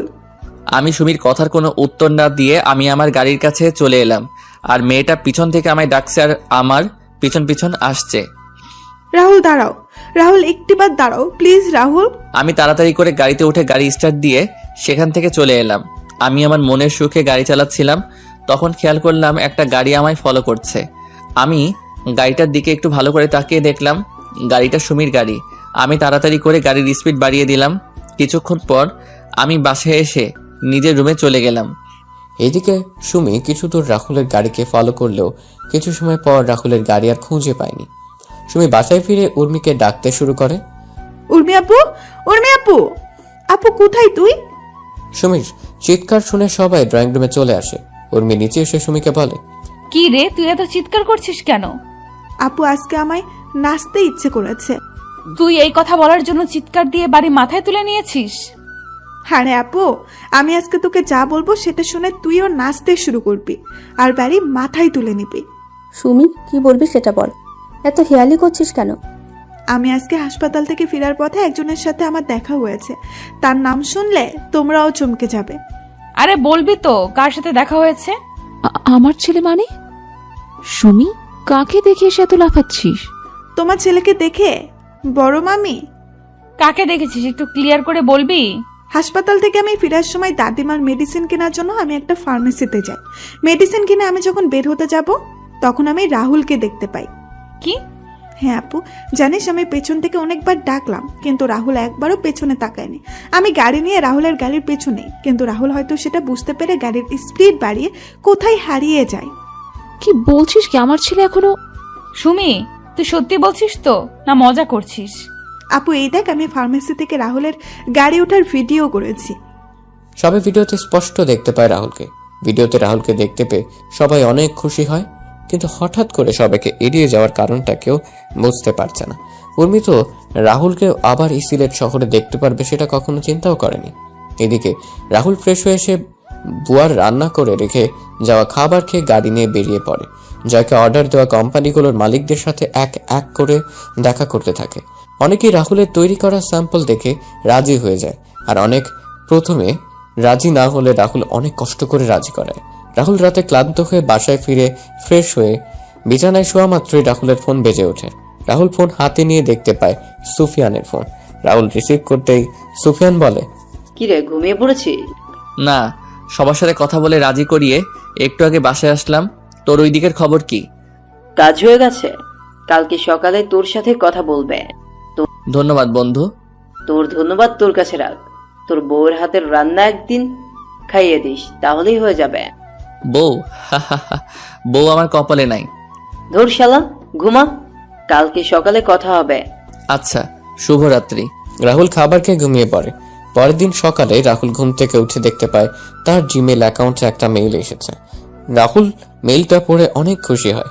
তারপর রাহুল অফিসে এসে তার পিএ রাজীবকে বলে, রাজীব, অফিসের সকল স্টাফদের 20 মিনিটের ভিতরে আমাদের মিটিং রুমে দেখতে চাই। তাদের সাথে আমার কিছু গুরুত্বপূর্ণ কথা আছে। আচ্ছা স্যার। কিছুক্ষণ রাজীব এসে রাহুলকে নিয়ে যায় মিটিং রুমে। রাহুল সবার সাথে কৌশল বিনিময় করে রাহুল সবাইকে উদ্দেশ্য করে বলে, দুবাইয়ের একটা কোম্পানি সহ আমাদের দেশের কয়েকটা কোম্পানি আমাদের তৈরি প্রোডাক্টগুলো দেখে বেশ পছন্দ করেছে। প্রত্যেক কোম্পানি প্রথম অবস্থায় 3,500 প্রোডাক্ট অর্ডার করছে, আর সময় দিয়েছে 1 মাস। আমি জানি 1 মাসে কখনো সম্ভব না, তবুও আমরা সবাই একসাথে কাঁধে কাঁধ মিলিয়ে এই সুযোগটাকে কাজে লাগিয়ে প্রমাণ করে দিব আমরাও পারি।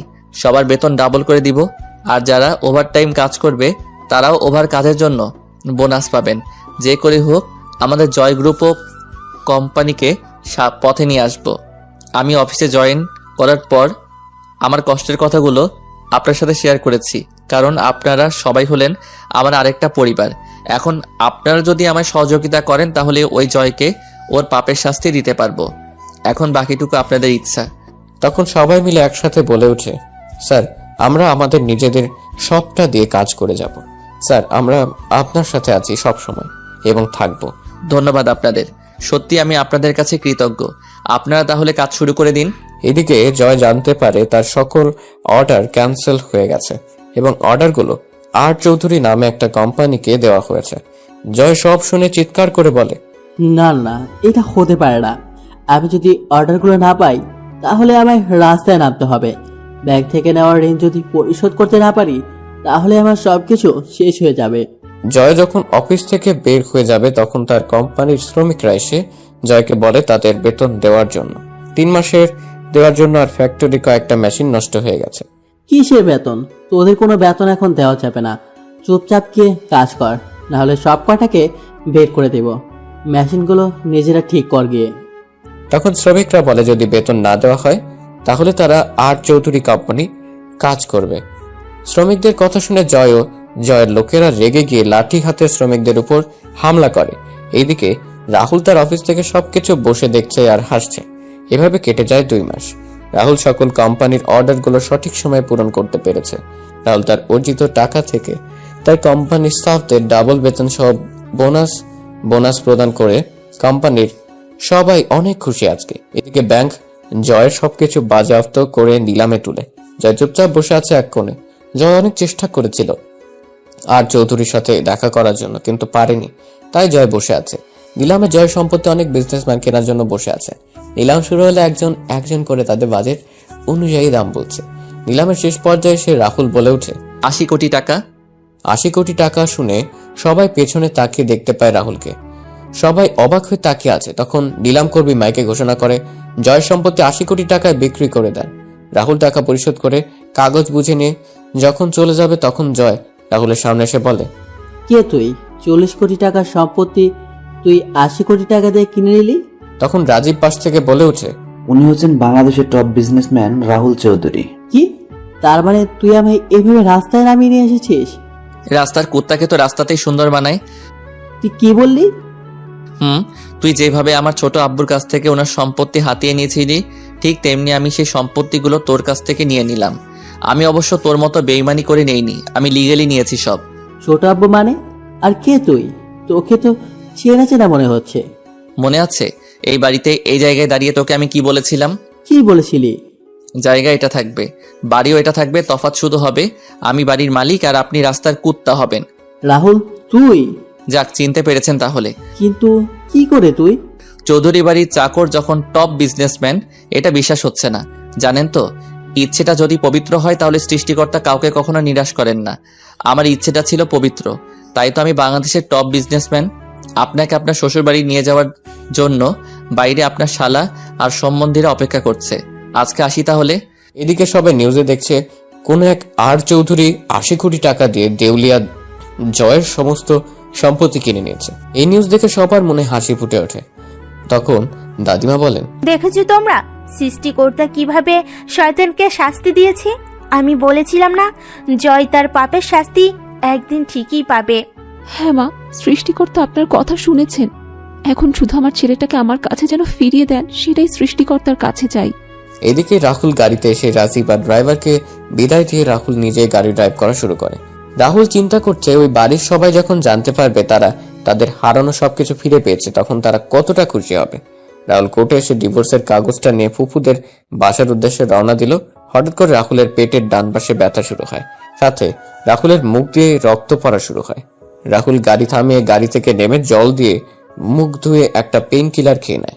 রাহুল গাড়িতে এসে আবার গাড়ি চালানো শুরু করে, কিন্তু ব্যথাটা যেন কমছে না। রাহুল ফুফাদের বাসায় এসে পৌঁছতে সন্ধ্যা হয়ে যায়।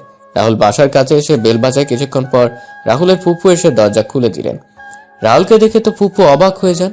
ফুফু রাহুলকে জড়িয়ে ধরে কান্না করে দিলেন। রাহুল ফুফুকে শান্ত করে তখন ফুফু রাহুলকে বলেন, রাহুল কেমন আছিস তুই? এতদিন পরে আমাদের কথা মনে পড়লো তোর? মনে পড়তো, কিন্তু কাজের জন্য আসতে পারিনি। তুমি কেমন আছো ফুপু? এতদিন ভালো ছিলাম না, এখন থেকে ভালো থাকবো। আর জয়কে রাস্তায় না নামিয়ে আসতাম কি করে বলো তুমি? মানে? বাকি সবাই কোথায় ফুপু? সবাই বাসায় আছে, তুই দাঁড়া, আমি ডাকছি সবাইকে। ভাইয়া, ভাবি, মা, উর্মি, সুমি কোথায় তোমরা? তাড়াতাড়ি নিচে আসো, দেখে যাও কে আসছে। ফুফুর আওয়াজ শুনে সবাই নিচে আসে। নিচে এসে সবাই রাহুলকে দেখে তো অবাক। ছোট আম্মু রাহুলকে জড়িয়ে ধরে কান্না শুরু করে দিলেন। রাহুল ছোট আম্মুকে জড়িয়ে ধরে আছে। উর্মি রাহুলকে দেখে উর্মির মুখে ফুটে উঠছে এক তৃপ্তির হাসি। তখন দাদিমা রাহুলকে ধরে কান্না করে বলেন, দাদু ভাই, এতদিন পরে আমাদের কথা মনে পড়লো তোর? এবার হয়তো মরতে পারবো শান্তিতে। সৃষ্টিকর্তা হয়তো তোকে দেখা পাওয়ার জন্যই আমায় এতদিন বাঁচিয়ে রেখেছিলেন। আমি দাদিমাকে জড়িয়ে ধরে বললাম, কি করব? তোমাদের সাথে জয় যা করেছে সেটার প্রতিশোধ নিতে হবে না? জয়ের থেকে সবকিছু ফিরিয়ে আনার জন্যই তো আমি এতদিন ধরে আমি আসতে পারিনি। তবে আজকে জয়ের থেকে সবকিছু ফিরিয়ে নিয়ে আসছি। আর রইল তোমার মরার কথা। তোমার এই নাতি থাকতে কার এত সাহস আছে যে তোমায় নিয়ে যাবে? ফিরিয়ে আনার জন্য মানে? আজকে আর চৌধুরী নামে একজন জয়ের সকল সম্পত্তি কিনে নিয়েছে। ছোট আব্বু, আমি জয়ের থেকে সবকিছু কেড়ে নেওয়া সেই আর চৌধুরী। কথাটা বলে রাহুল একবার সবার দিকে তাকিয়ে নিল। এক নজরে রাহুল দেখল সবাই তার দিকে এক দৃষ্টিতে তাকিয়ে আছে। তখন রাহুল তার সাথে আনা সুটকেস থেকে একটা ফাইল বের করে। তার ছোট আব্বু বলে, ছোট আব্বু, এই ফাইলটা নাও। এটা কিসের ফাইল? জয় যা তোমার কাছ থেকে বেইমানি করে নিয়েছিল আমি সেইগুলো আবার তোমার কাছে ফিরিয়ে দিলাম। তোমার এই ছেলে তোমাকে বলেছিল তোমার হারানো সবকিছু ফিরিয়ে দিব। এই নাও তোমার হারানো সবকিছু। রাহুলের কথা শুনে অবাক হয়ে আছে, কেউ কিছু বলছে না। তখন ছোট আম্মু রাহুলকে বললেন, কিন্তু তুই কি করে এসব করলি? খান গ্রুপ অব কোম্পানির মালিক ইসলাম খানের ছেলে হলো আমার বন্ধু সুফিয়ান। সুফিয়ানের সাথে আমি চট্টগ্রামে দেখা করি, তারপর সুফিয়ানকে সবকিছু খুলে বলি। তখন সুফিয়ান সব শুনে আমায় সাহায্য করে। তারপর আমি এই পর্যায়ে আসি। ছোট আম্মু, আমি চলে যাব একটু পরেই। রাহুলের কথা শুনে উর্মির মুখটা কালো হয়ে যায়। উর্মি সেখান থেকে তার রুমে চলে যায়। উর্মির চলে যাওয়া রাহুলের চোখ এড়ায়নি। রাহুল একবার উর্মির যাওয়ার দিকে তাকিয়ে আবার সবার দিকে মনোযোগ দিল। কোথায় যাবি তুই? কোথায় যাবি? কোথায় যাব জানি না, তবে হয়তো অনেক দূরে চলে যাব। রাহুল কথাটা বলে সুমির সামনে গিয়ে বলে, কিরে ফাজিল, কেমন আছিস? আর কয়েকদিন পরে তো ডাক্তার হয়ে যাবি তুই। তোমার সাথে আমার কোনো কথা নাই। ওয়েট ওয়েট, তুমি জানলে কি করে? আমি সব জানি। এখন বল, আমার সাথে কথা বলবি না কেন? 2 মাস আগে তোমাকে কতবার ডাকছিলাম, কিন্তু তুমি কি করলে? আমার কোনো কথার ডাক না শুনে চলে গেলে। আচ্ছা, আমার ভুল হয়েছে, আমায় ক্ষমা করে দিন। না, কোনো ক্ষমা নাই। আমি আর কয়েক ডজন চকলেট এনেছিলাম তোর জন্য, কিন্তু তুই তো কথা বলবি না আর আমায় ক্ষমা করবি না। তাহলে কি আর করার, সেগুলো আবার নিয়ে যাব। আচ্ছা, নিয়ে যাও, আমি কি মানা করছি?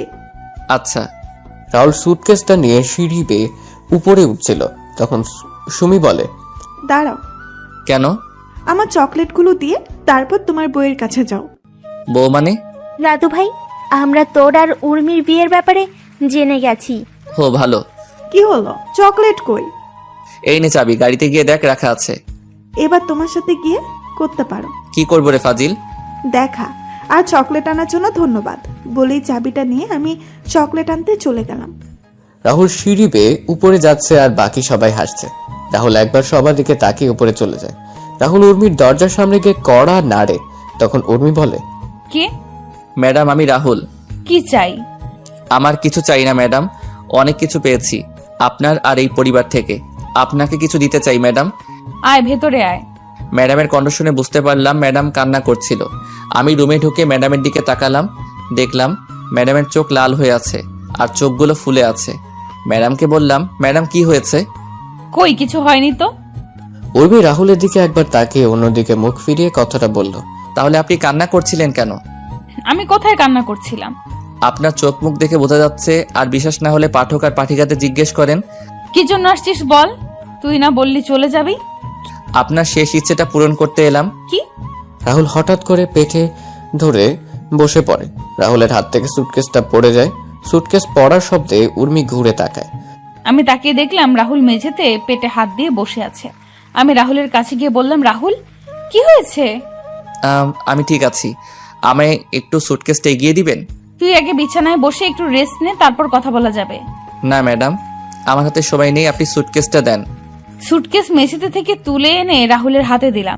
সুটকেস থেকে ডিভোর্স পেপারটা বের করে আমি সাইড করে দিয়ে ম্যাডামের দিকে কাগজটা দিয়ে বললাম, ম্যাডাম এই কাগজটার জন্য আপনি হয়তো 5 বছর 2 মাস অপেক্ষা করেছেন।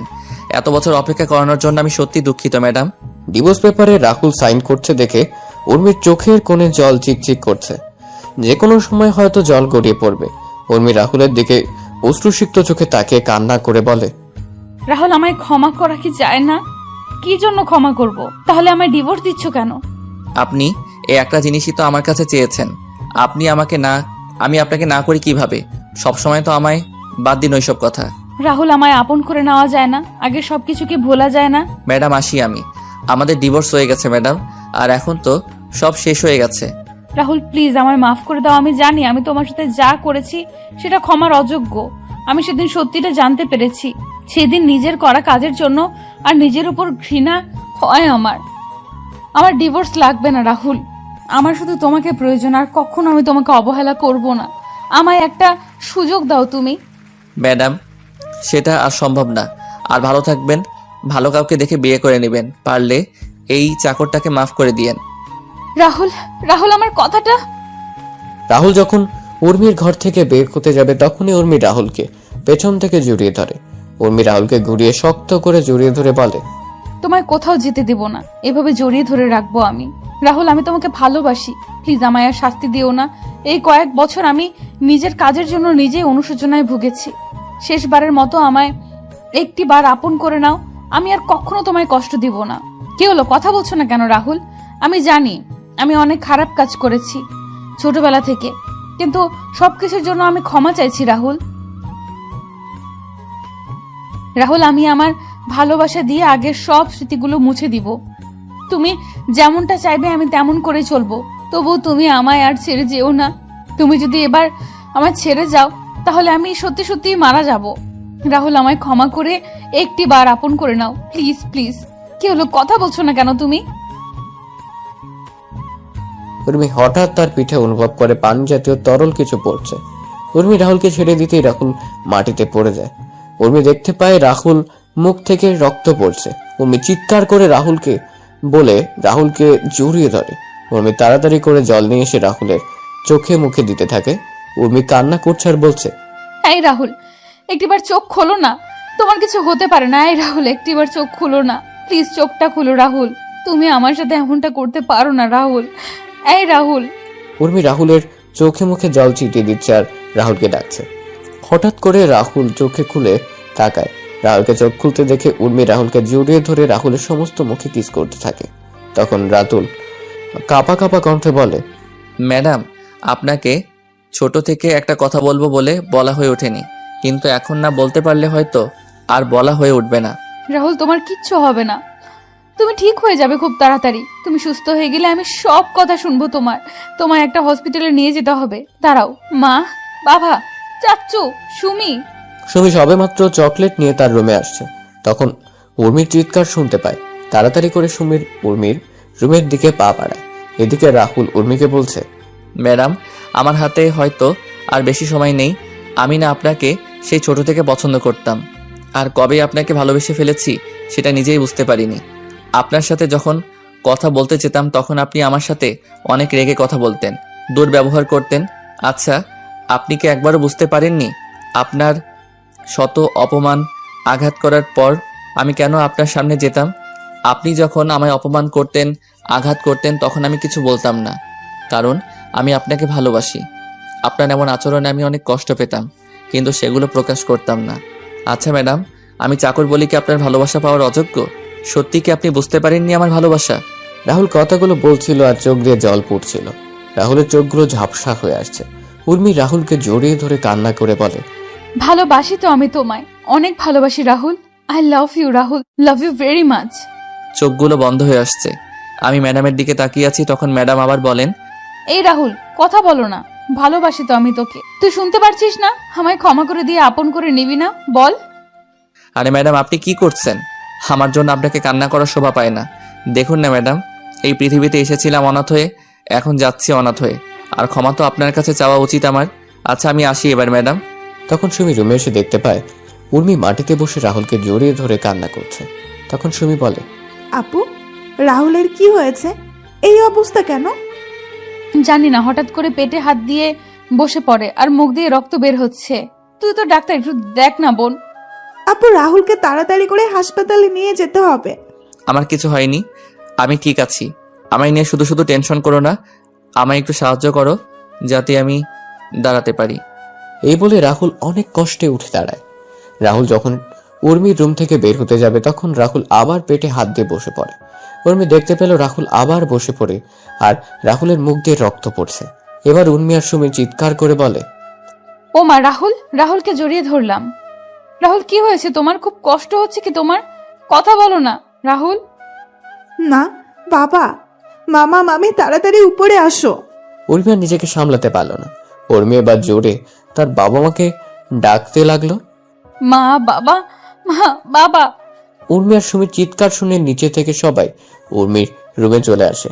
সবাই দেখতে পায় উর্মি রাহুলকে জড়িয়ে ধরে কান্না করছে আর রাহুলকে ডাকছে, কিন্তু রাহুল নিশ্চুপ। তারপর সবাই মিলে রাহুলকে নিয়ে হাসপাতালে চলে গেল। রাহুলকে তাড়াতাড়ি করে অপারেশন থিয়েটারে নেওয়া হয়। এদিকে অপারেশন থিয়েটারে বাইরে সবাই বসে কান্না করছে। ভিতরে রাহুলের অপারেশন চলছে। হঠাৎ ডাক্তার খেয়াল করেন রাহুল নিঃশ্বাস চলছে না। রাহুলের বুকে চাপ দিয়ে চেষ্টা করা হলো, কিন্তু ডাক্তাররা ব্যর্থ হলেন। ডাক্তার রাহুলের মুখ থেকে অক্সিজেনের মাস্ক খুলে নিলেন। বন্ধ হয়ে গেল রাহুল শ্বাস প্রশ্বাস চিরকালের জন্য। রাহুল চলে গেল এই পৃথিবীর মায়াজাল বেঁধে করে পরপার যাত্রায়। অপারেশন থিয়েটারে সবাই এক দৃষ্টিতে তাকিয়ে আছে রাহুলের প্রাণহীন দেহটার দিকে। তখন ডাক্তার নার্সকে বললেন, ডেড বডিটাকে বাহিরে নিয়ে যাও। আপনারা ঠিকই শুনেছেন, মানুষের প্রাণহীন দেহটাকে ডাক্তারদের ভাষায় ডেড বডি বা লাশ বলে। ডাক্তারের কথায় নার্স ডেড বডিটার উপর সাদা চাদর জুড়ে স্ট্রেচারে করে ঠেলতে ঠেলতে অপারেশন থিয়েটার থেকে বের করে উর্মিদের সামনে রেখে চলে যায়। সাদা চাদরে জড়ানো ডেড বডিটা দেখে সবার যেন প্রাণটা বেরিয়ে যাবার উপক্রম হলো। উর্মি কাঁপা কাঁপা হাতে সাদা চাদর সরিয়ে দেখতে পায় রাহুল খুব সুন্দর করে ঘুমিয়ে আছে। রাহুলকে ঘুমন্ত অবস্থায় দেখতে কি সুন্দর লাগছে। উর্মি রাহুলকে জড়িয়ে ধরে কান্না করছে। মনে হচ্ছে সে রাহুলকে তার ভেতরে লুকিয়ে রাখবে, তার থেকে তার রাহুলকে কেউ কেড়ে নিতে পারবে না। ছোট আম্মু, দাদিমা, সুমি, ফুপু আর উর্মির কান্নার আওয়াজ হাসপাতাল জুড়ে বিরাজ করছে এক বিষণ্ণতার সুর। ছোট আব্বু, চাচা, ফুপা নীরবে চোখের জল ফেলছে। পরদিন সকালে রাহুলের ডেড বডি নিয়ে যাওয়া হয় সেই চৌধুরী বাড়িতে, যেখানে 5 বছর আগেও রাহুল ছিল জীবন্ত, আর আজকে রাহুল এই বাড়িতে লাশ হয়ে ফিরেছে। রাহুল এই চৌধুরী বাড়িটা রক্ষা করার জন্য নিজের জীবনটা এভাবে বিলিয়ে দিল। দুপুরে রাহুলকে জানাজা পড়ানোর আগে শেষবারের মতো সবাই এসে রাহুলকে দেখে যায়। ছোট আম্মু তো পাথরের শক্ত হয়ে গেছে। সে তার ছেলের লাশের খাটিয়ার কাছে বসে আছে, কোনো কথা বলছে না। উর্মি এসে রাহুলের পাশে বসে রাহুলকে জড়িয়ে ধরে বলে, এত অভিমান করলে আমার উপর তুমি? একটিবার ক্ষমা করে দিয়ে আমায় তো আপন করে নিতে পারতে। আমি তো অনেক খারাপ, তাই তো তুমি আমায় এইভাবে ছেড়ে চলে গেলে। কি শান্তির ঘুম ঘুমাচ্ছ, তাই না? তারপর রাহুলকে নিয়ে যাওয়া হয় মসজিদে। জানাজা পড়িয়ে নিয়ে যাওয়া হয় কবরস্থানে। রাহুল চলে যায় নিষ্ঠুরতম পৃথিবী ছেড়ে অন্ধকার জগতে, যেই কবরে যেতে হবে একা নিজেকে। রাহুলকে হারিয়ে উর্মিও পাগল হয়ে যায়। চৌধুরী বাড়িটা পরিণত মৃত বাড়িতে। উর্মি নিজেকে সারাক্ষণ একটা রুমের মধ্যে আটকে রাখে আর রাহুলের ছবির সাথে কথা বলে হাসে, আবার কান্নাও করে।